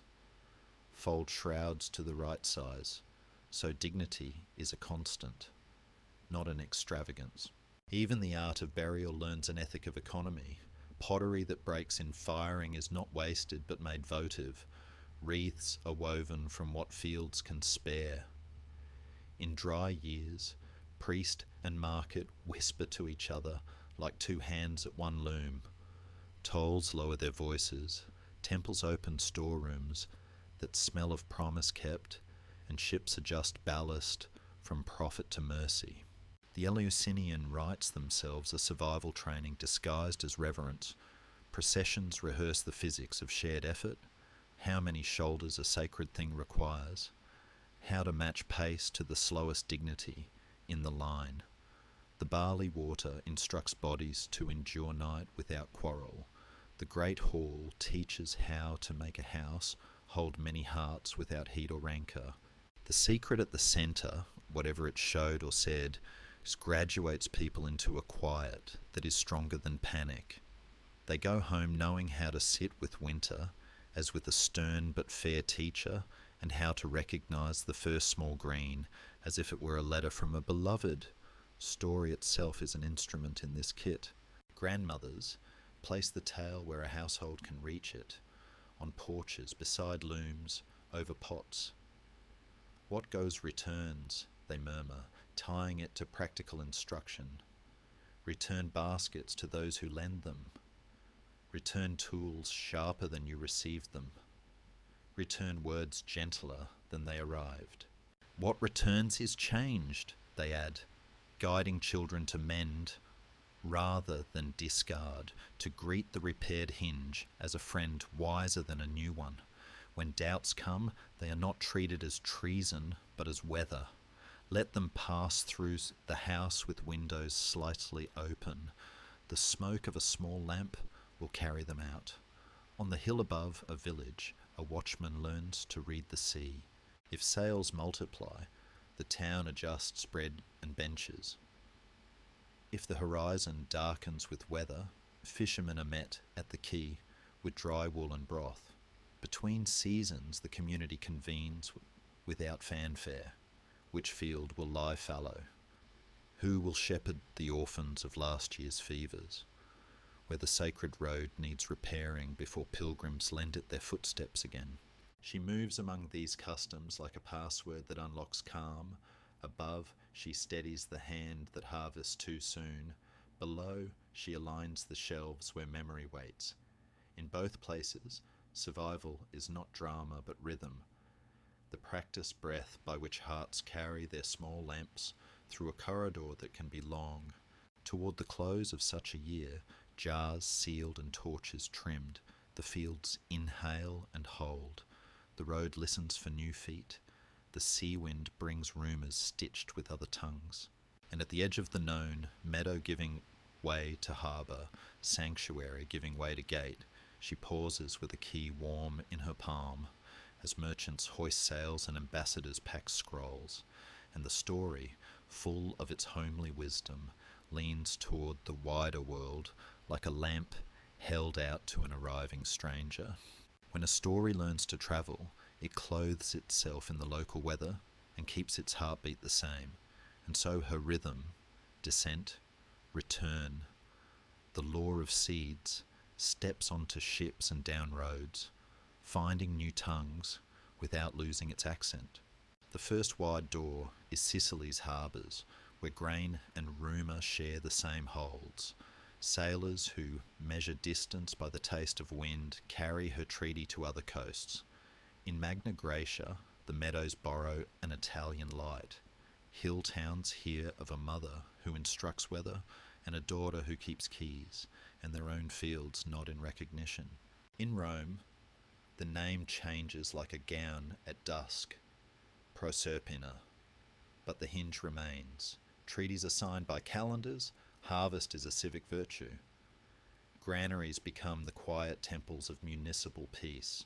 Senators, more comfortable with columns than with torches, nevertheless find their hands respectful around the red punctuation of a pomegranate. An owner counts grain, and without saying so aloud, counts on return. Shrines sprout in porticos. Processions learn a Latin footfall. Demeter's justice borrows Ceres' seal, and a mother's grief becomes legislation against panic. Sicily's basins stay busy. Barges laden with barley glide toward mouths that vote with hunger. The myth becomes logistics, and logistics, like myth, promises that absence will not grow teeth if we keep our appointments. Eastward, where cities are made of light mixed with ink, Alexandria opens its libraries as if they were harbours. Their scholars lean over papyrus with the tenderness of gardeners, aligning Greek hymns with Egyptian wisdom. Between Demeter and Isis pass many glances, grain mothers recognizing each other's posture. Some speak of Serapis with a priest's careful terms, some with a merchant's shrug, but under both is the shared conviction that the world prefers to be fed, and that loss, if taught a ritual, will behave. In Anatolia, valleys that keep older gods learn the new names without dismissing the old. Descent wears local stones, return wears local flowers, and an altar's surface grows the polite clutter of syncretic offerings, poppy heads next to pine cones, barley beside a symbol that remembers mountains. North along the coasts, colonies that face the gleam of colder waters find that the treaty holds even when the wind has a rougher voice. Winter there is stern and thorough, but a key still warms in a palm, and spring still mends its nets. Philosophers listen from their porches. For some, her cycle is the polite shape of a doctrine. Souls descend into matter like seeds into furrows, and ascend by learning again how to breathe. Memory is a lamp, virtue is a road kept swept. For others, the story is a lens. Polished, yes, but never blinding, through which the mind can watch the heart be instructed by loss without becoming bitter. Neoplatonists, with their love for ladders and light, set her near the steps by which the world returns to its source.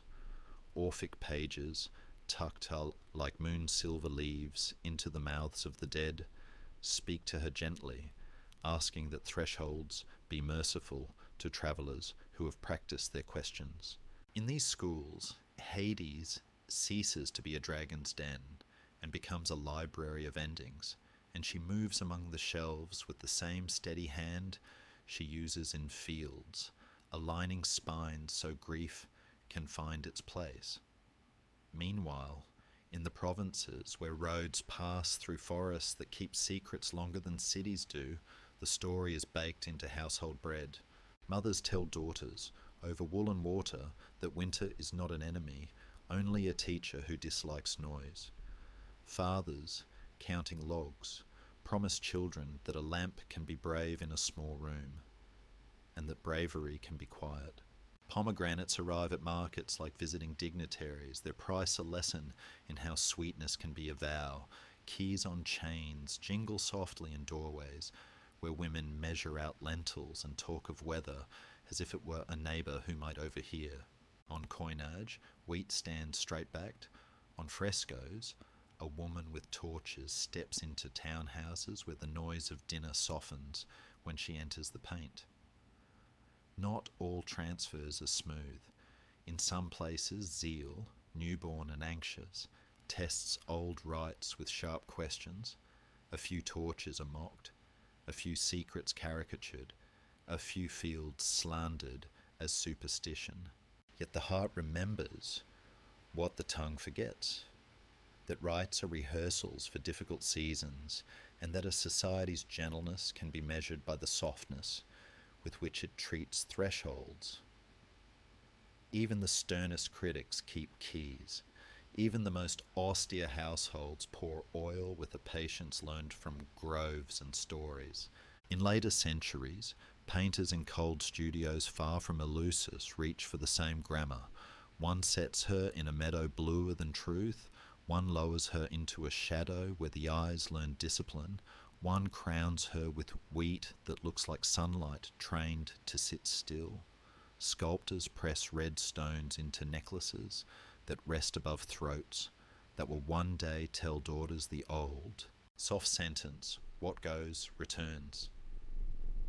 In monasteries where fields belong to the bell, brothers who argue kindly about theology still keep orchards that obey the older treaties. They graft branches with a watchmaker's tenderness and carry baskets down corridors that smell of beeswax and bread. In the crowded theatres of the Renaissance, choruses rehearse the sound of wheels that may be fate, may be memory.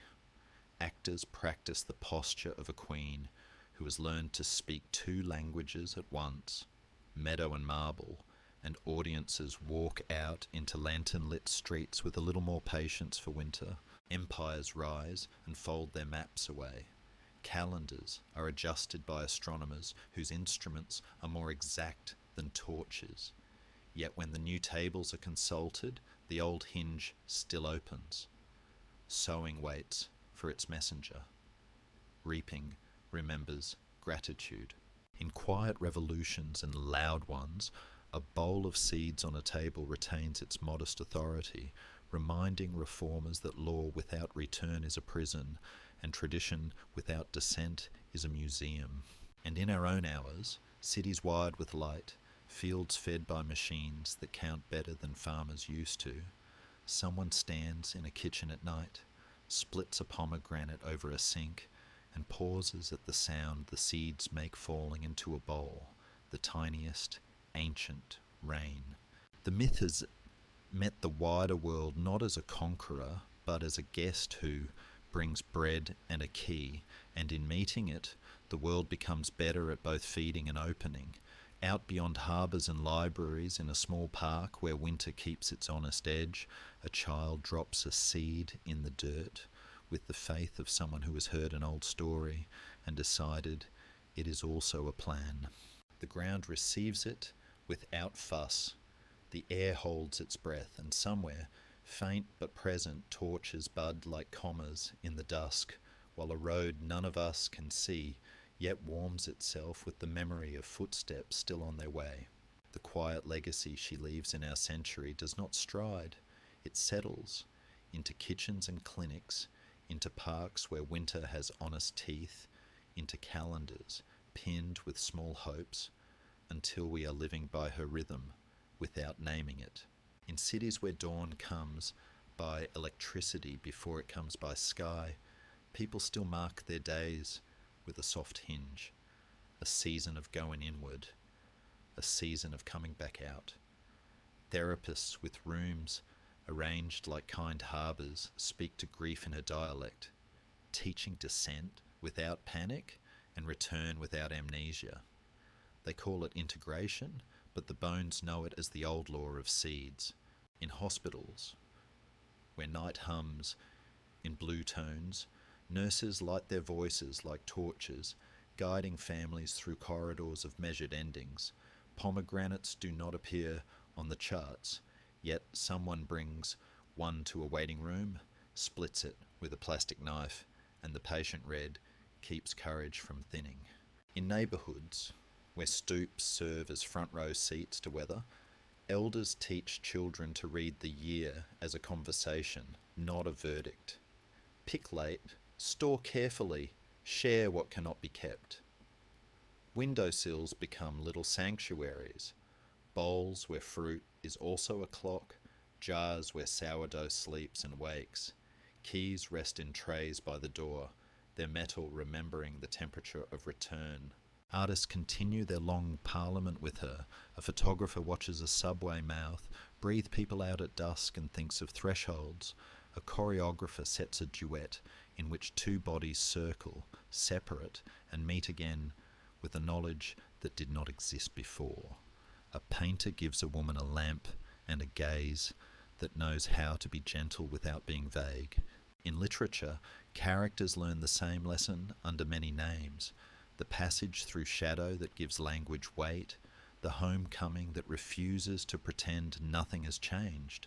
Even comets, briefly domesticated into news, are greeted as returning travellers. Headlines speak unknowingly in her grammar. Gardens on rooftops, thin, brave soil above storefronts, practice the treaty every year. A descent into seed catalogues when the wind is unkind, a return to herb and tomato when the sun remembers its old manners. Community fridges, left humming under murals, are modern granaries with good graffiti, sanctuaries where hunger is met without ceremony. A barley water of our time might be soup made from what a city could spare. Festivals continue with other names and playlists. Lanterns rise from rivers. Crowds walk slow down closed avenues. as if rehearsing a vow. In some places, October is a liturgy of orange and smoke that teaches the young to befriend an early dusk.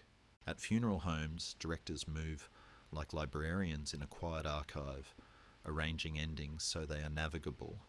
A glimpse of her is there, the respect that keeps sorrow from spilling. On memorial days, bells speak with sober vowels. On ordinary days, someone leaves a candle in a stairwell for a neighbour who did not come back, and the flame's small insistence keeps panic from writing the script. In kitchens, the old refrain survives because it helps dinner. Last jar this week, new batch next. What we saved has come home. What we finish, we will learn to begin again. Parents hand children a pomegranate, not as a rule, but as an allegory they can eat. Lovers who outlast a winter find that their speech has shed its brittle edges. They have learned to be precise and soft at once. Planners and policymakers, those secular stewards of weather for cities, quietly court her logic when they build reserves for lean seasons, when they speak of resilience as if it were a civic torch. They learn to treat return as infrastructure. Trains resume after storms, lights come back with apology, schools reopen with gentler mornings. Across the table, the underworld's ledger has become our spreadsheets for stockpiles and compassion. Scientists, in fields where snow has its own arithmetic, measure the tilt of years and warn that the hinge is warming.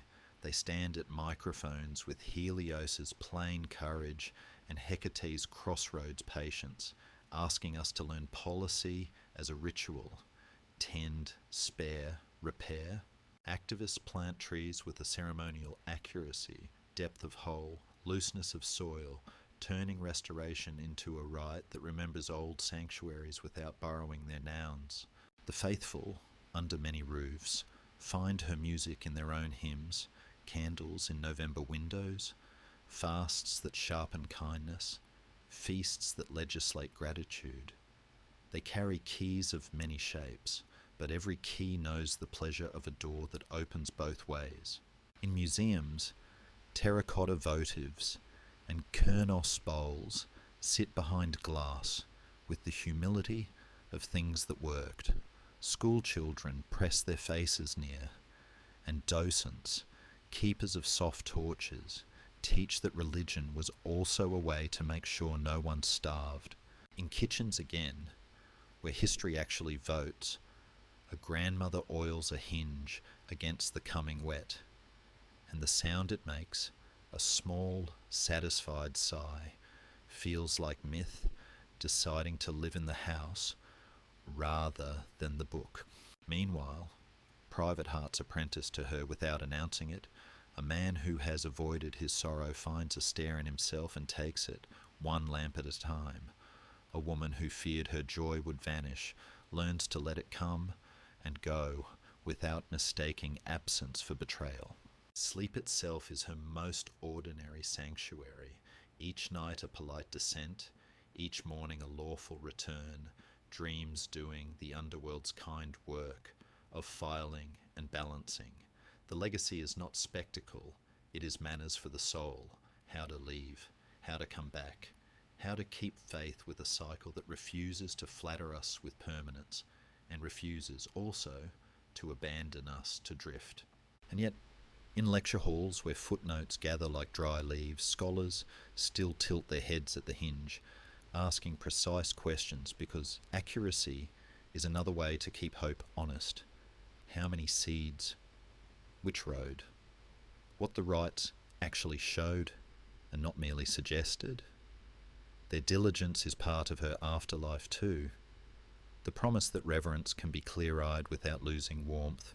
For now, the hour leans toward evening. On a city sill, a bowl of red seeds breathes a little in central heating. In a rural farmhouse, a key sleeps in a dish that smells faintly of mint and smoke. Far below, in imagined corridors, lamps hold a steady note, like a choir that knows the next verse by heart. Between these rooms, the year listens, and somewhere A page is turned very softly, as if inviting the debate to begin. In the lantern-lit quiet where libraries breathe and footnotes rustle like dry leaves, 5 gentle quarrels keep her story awake. Debates not to sharpen knives, but to polish keys. The first is the old hinge itself.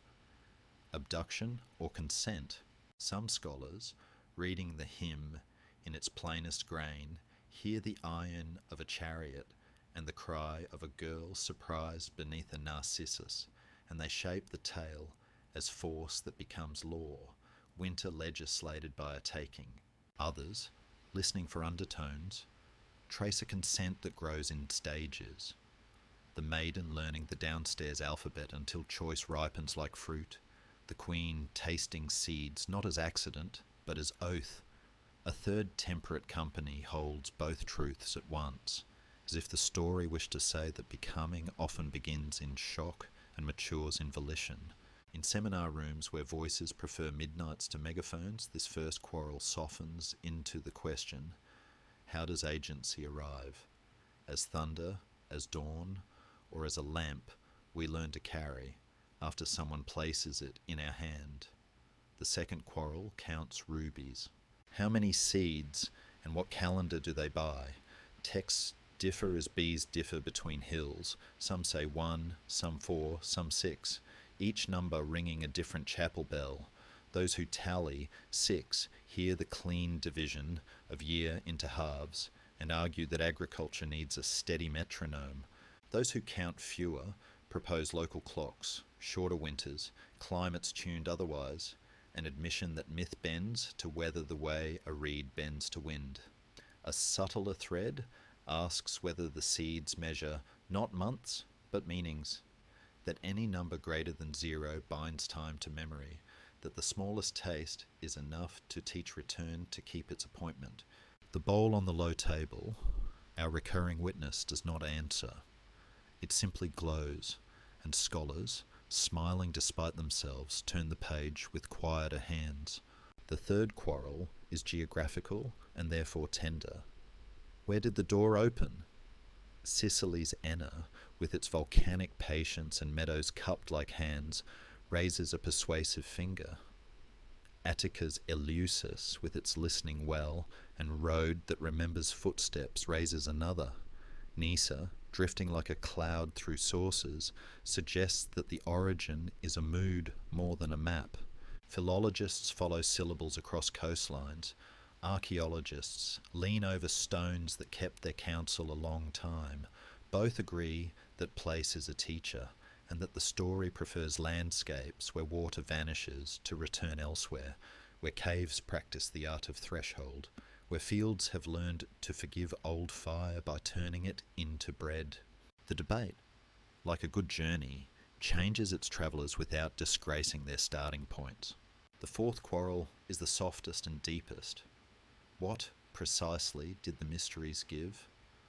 Was it agricultural courage only, a training to live by the grammar of sowing and reaping, or also a soteriology, a promise that souls would not be mislaid in the underhalls?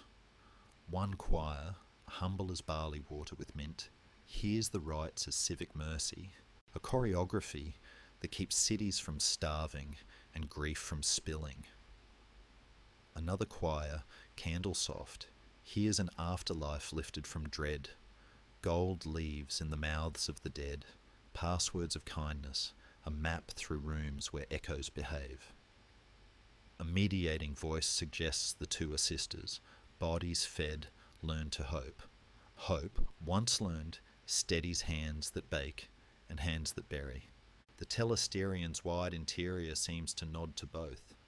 Columns holding space for bread and for bravery, and the priests and priestesses, gardeners of secrecy, keep their silence not as hoarders, but as those who know warmth cools when exposed to weather too quickly. The fifth quarrel concerns meanings dressed as men. What is Hades to this tale, and what kind of law makes a world livable? Easy caricatures crumble under lamplight. Some readings defend him as custodian, a winter voice that refuses cruelty. Others critique the ledger that binds a girl for tasting time, wary of laws that mistake order for justice. Between these, a gentler jurisprudence emerges, boundaries as instruments rather than cages, judgments delivered like folded letters, an authority that becomes kinder in the presence of a queen who has learned both alphabets. Beside him stands also the mother, another law, a pedagogy of warmth that can withhold sun until truth is told. And at the threshold, Hecate keeps her patient punctuation, reminding all arguments that sentences may continue. Around these five, smaller questions circle like quiet birds. The date and authorship of the hymn, the precise contents of sacred baskets, the choreography of torches, whether the Narcissus was bait or blessing, where Rome's Proserpina differs in temper from core, what syncretisms with Isis or local goddesses braided the myth's hair in certain centuries. None of these alter the hinge, all of them change how it swings. And through every quarrel moves a motif that scholars, like farmers, come to trust. That myth protects its heart by offering rooms instead of rebar, that good questions are themselves rights of participation. By midnight, the debate grows neighbourly. Someone admits that counting seeds made them kinder to calendars. Someone else confesses that thinking of the underworld as an archive softened a childhood fear. A third says the first time they walked the sacred road, their feet remembered an old cadence they had never learned. Books close, with sounds like wheat heads nodding. The road outside takes a slow breath, as if pleased that meanings have travelled it without anger. And in the last light of the hall, the bowl of red seeds keeps its quiet firmament, while far away a field cools and a key warms in a palm. First hints of another chapter where error and rumour and the bright, stubborn half-truths of popular telling will ask to be set gently in order, like cups arranged on a Kernos ring, each in its place, each holding enough to sweeten the walk ahead. Misunderstandings gather around old tales the way mist gathers in valleys, soft, persistent, ready to blur edges if no one lights a small torch. The first haze is the easiest to name, that she is only a victim, a girl snatched and frozen in that one shocked syllable forever. The older hymn breathes a sterner weather, yes, with wheels in the roots and a cry that startles birds, but the long telling does not leave her there. It watches her acquire a grammar of thresholds, a capacity to speak two climates at once. To fix her only as taken is to ignore the way agency often arrives like winter light, late, disciplined, and deeply steady. The second mist flips the mirror, that she is only spring, a floral mascot with no keys. It is tempting for calendars and postcards to let poppies do all the talking, but the quieter truth is that she learns the downstairs alphabet and returns bearing law that can be kind. Flowers do not vanish from her hands. Keys join them, and the image properly held is not contradiction, but maturity. Related to both is the caricature of the sovereign below as a dungeon keeper with appetite for terror. The older rooms do not give him that costume. He is winter's voice, formal and exact, a custodian of endings who keeps shelves from collapsing. Cruel versions are newer varnish, often poured too quickly. To grant him nothing but malice is to make the underworld a place where no justice is possible. And that would mean there is no safe room for grief anywhere, a claim the tale gently refuses. Another error enthrones arithmetic over climate, that the seeds are always 6 and the months therefore perfectly halved. The hymn's manuscripts do not agree, later traditions disagree more. That is not sloppiness, it is locality. Aegean winters do not behave like winters under other stars. The number of seeds is not a mathematical prison, but a vow dressed in fruit. Any taste binds time to memory. Similarly, to equate the rites with morbid obsession is to misread a lantern as a threat, as Asia. The mysteries are less a cult of death than a pedagogy of return, an engineering of hope in civic form. Barley water steadies bodies.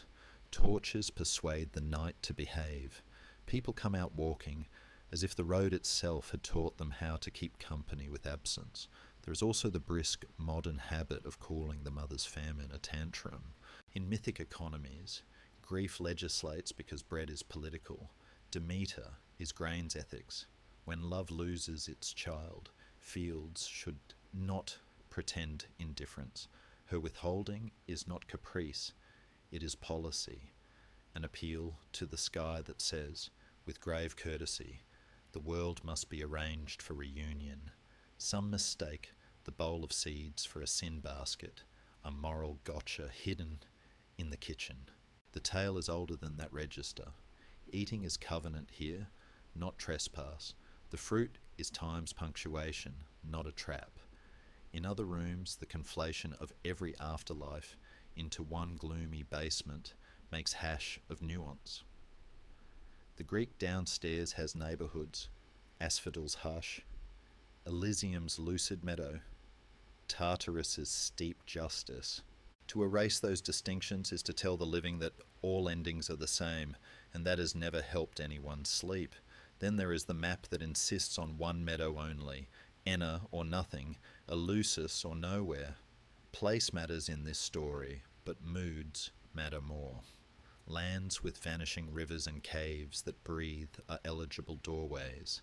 The myth recognizes geographies by their posture. A more scholarly fog confuses Proserpina with core, as if Latin were merely Greek in a toga. Rome keeps the hinge, but fits it to its own civic spine. Annona, fleets, legal grain, logistics join liturgy. The mistakes multiply when modern readers demand courtroom certainties from a ritual that was designed to keep warmth by not saying everything out loud. We are impatient with secrecy and call it elitism.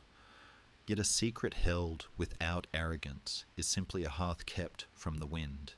The point was never power, but temperature.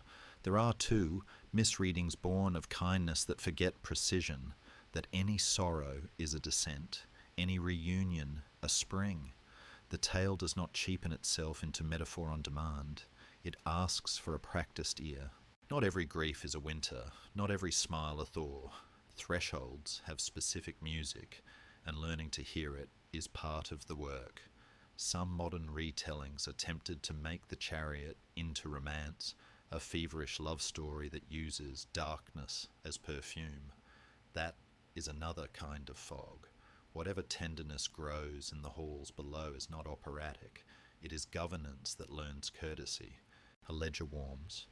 A queen's gaze alters verdicts.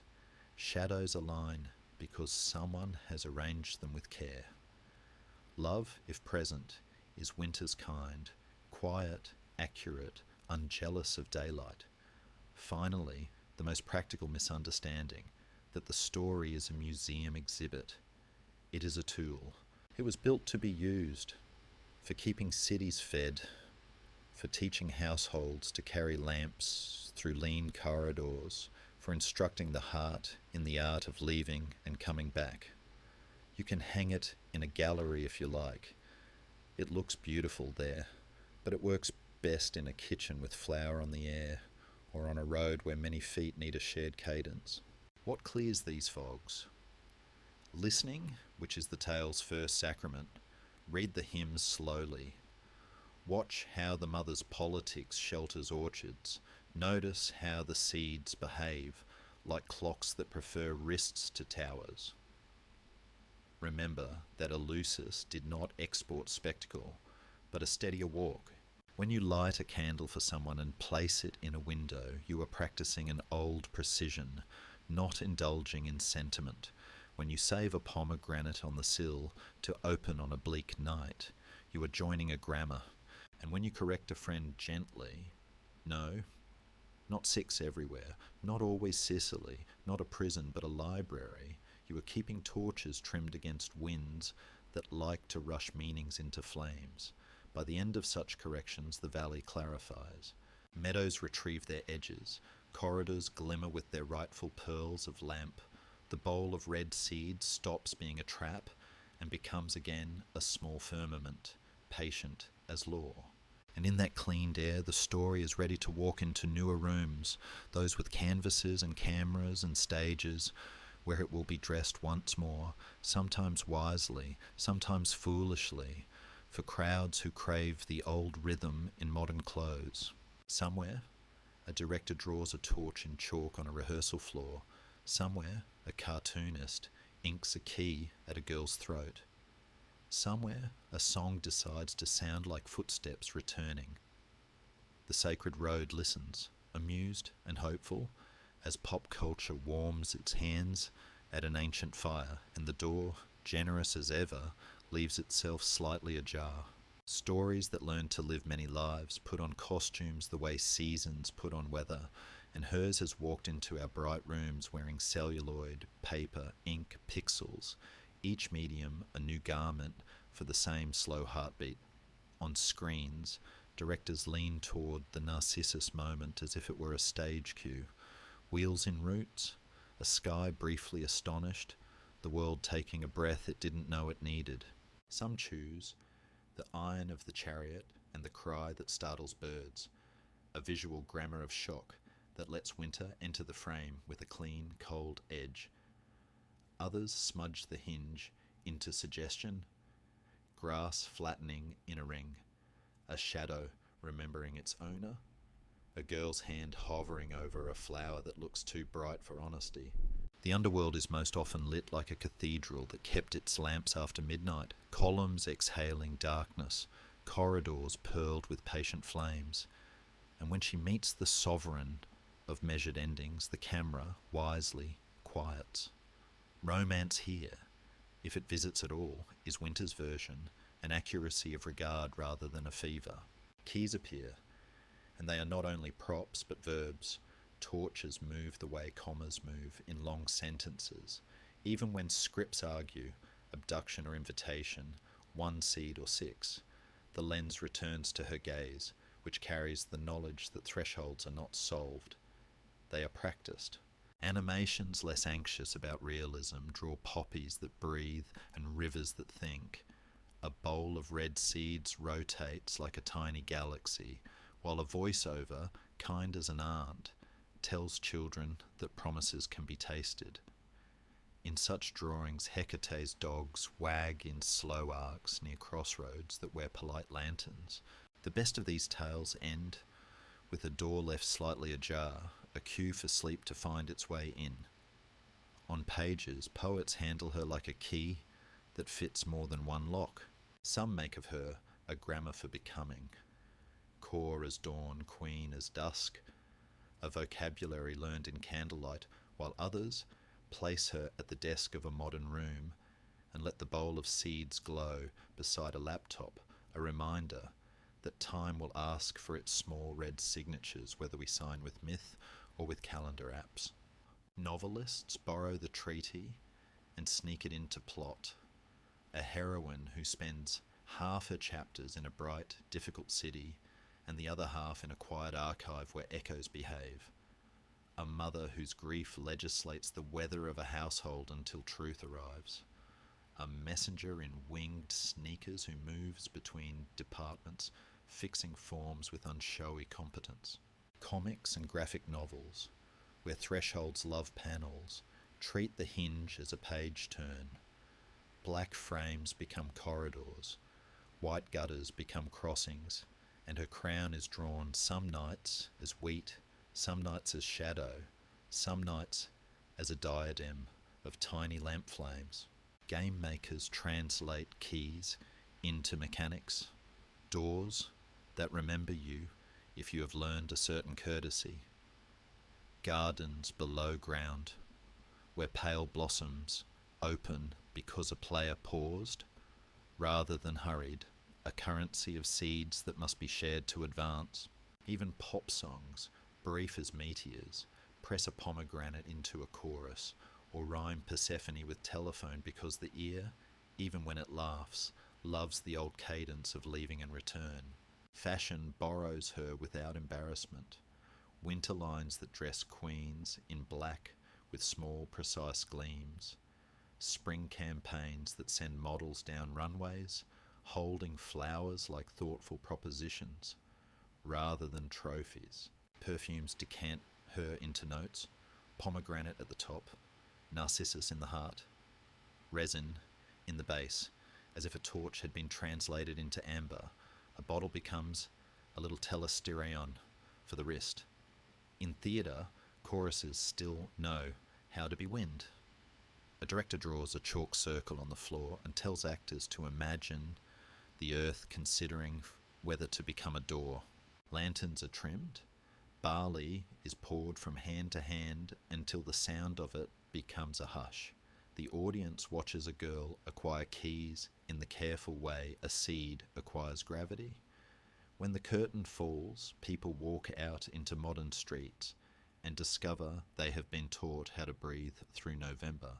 Pop culture misreads her too, and those misreadings have their instructive weather. There are versions that lacquer the tale into melodrama, a fever of possession with little regard for law or bread. There are posters that turn the underworld into a perfume ad and the treaty into a flirtation. Yet, even these gaudier garments sometimes keep a stitch of the true cloth, a torch drawn carefully, a key held without a fist, a cut from meadow to corridor that leaves the door open, just enough for return. Meanwhile, quiet masterpieces keep watch. Small press books with pomegranate end papers, gallery pieces that place a Kernos bowl in a vitrine beside a metronome. Letting plenty and time keeps each other honest, a dance shot in one unbroken take of a woman walking a long hallway, pausing at 3 doorways she does not take, and turning with a softness that feels like law at the 4th. Across the bright chatter of our age, she remains a tutor in pace. Even the largest franchises, engines of noise and light, borrow her hinge when they want their worlds to feel lived in. Characters must descend to learn, must return to teach, must carry a symbol from dark to day that proves the journey was not spectacle but schooling. Sometimes it is a seed, sometimes a ring of keys, sometimes simply a steadier tone of voice. Viewers do not always know why those arcs satisfy. They only feel a door inside them exhale. At the level of rumour and meme, the internet sets her at a kitchen table, gives her good eyebrows and better boundaries, and lets her say no with the gentleness that becomes a lesson shared 10,000 times before breakfast. Elsewhere, a photographer keeps a project of thresholds, subway mouths, theatre exits, garden gates in winter fog. On each print, a small hand-drawn key reminds the eye that permission is a music. And in classrooms where the lights hum and the clock's red second hand moves like a slim torch, a teacher asks a room of tired students to list images they remember after a month of myths. Someone says seeds, someone else says torches. A third says a door that didn't slam. The teacher nods, sensing the old sanctuary stirring under fluorescent ceilings. For all its wardrobes, the story keeps a simple face when it visits us now. A bowl of red seeds breathing slightly on a windowsill. A key asleep in a dish that smells faintly of mint. A lamp that prefers steady flame to spectacle. Screens darkened, pages close, stages empty, playlists end. And yet, as night gathers in our apartments and our hands find the last switches, something of her lingers by the doorway, patient as a house that knows its people will return. Outside, a city exhales. Below, imagined corridors hold their light. Between them, a figure pauses, with keys that ring like soft bells. Then the scene thins to quiet, and the door, generous as ever, waits half open for whatever the next telling will need. The story draws its shawl close for the last time, not to hide, but to keep warmth while night finishes its work, and she stands at the familiar hinge, keys light in her palm, a bowl of red seeds breathing softly on a low table, torches trimmed but calm, as if to bless the corridors we have walked. Around her, the many rooms of the tale hold their breath, meadows remembering footsteps, caves remembering quiet, the telesterion remembering 1,000 careful arrivals. Above, a mother's loom hums with the old grammar of hospitality. Below, the archives of endings rest in their order like shelves that trust the morning. She has taught us the patience of seasons, how loss can be a road if we let a lamp go first, how return is not denial of what was learned in the dark, how law can be a kindness when it keeps doorways from becoming prisons. She has shown us that poppies are not just colour but courtesy, that barley is not just bread but treaty, that a key is a verb, open, keep, return, and that the bowl of seeds is time's most tender instrument, tuning us to promises we can taste without hurrying. In the lands where her story first took root, the sacred road keeps a little of every procession. Dust settled into memory, memory settled into counsel, and in our rooms, humbler but no less sincere, a lampshade glows like a small moon, and we find that our breathing has learned her pace. Hecate's dogs stir at some distant margin. Helios, having watched with his unblinking care, lowers the coin of daylight into the pocket of the sea, and in the underhalls, where echoes practice good manners, the sovereign of measured endings closes a ledger, not with finality, but with trust. She is the tutor of thresholds, the interpreter of climates of being, the one who knows that kindness is precise and that courage rarely needs to raise its voice.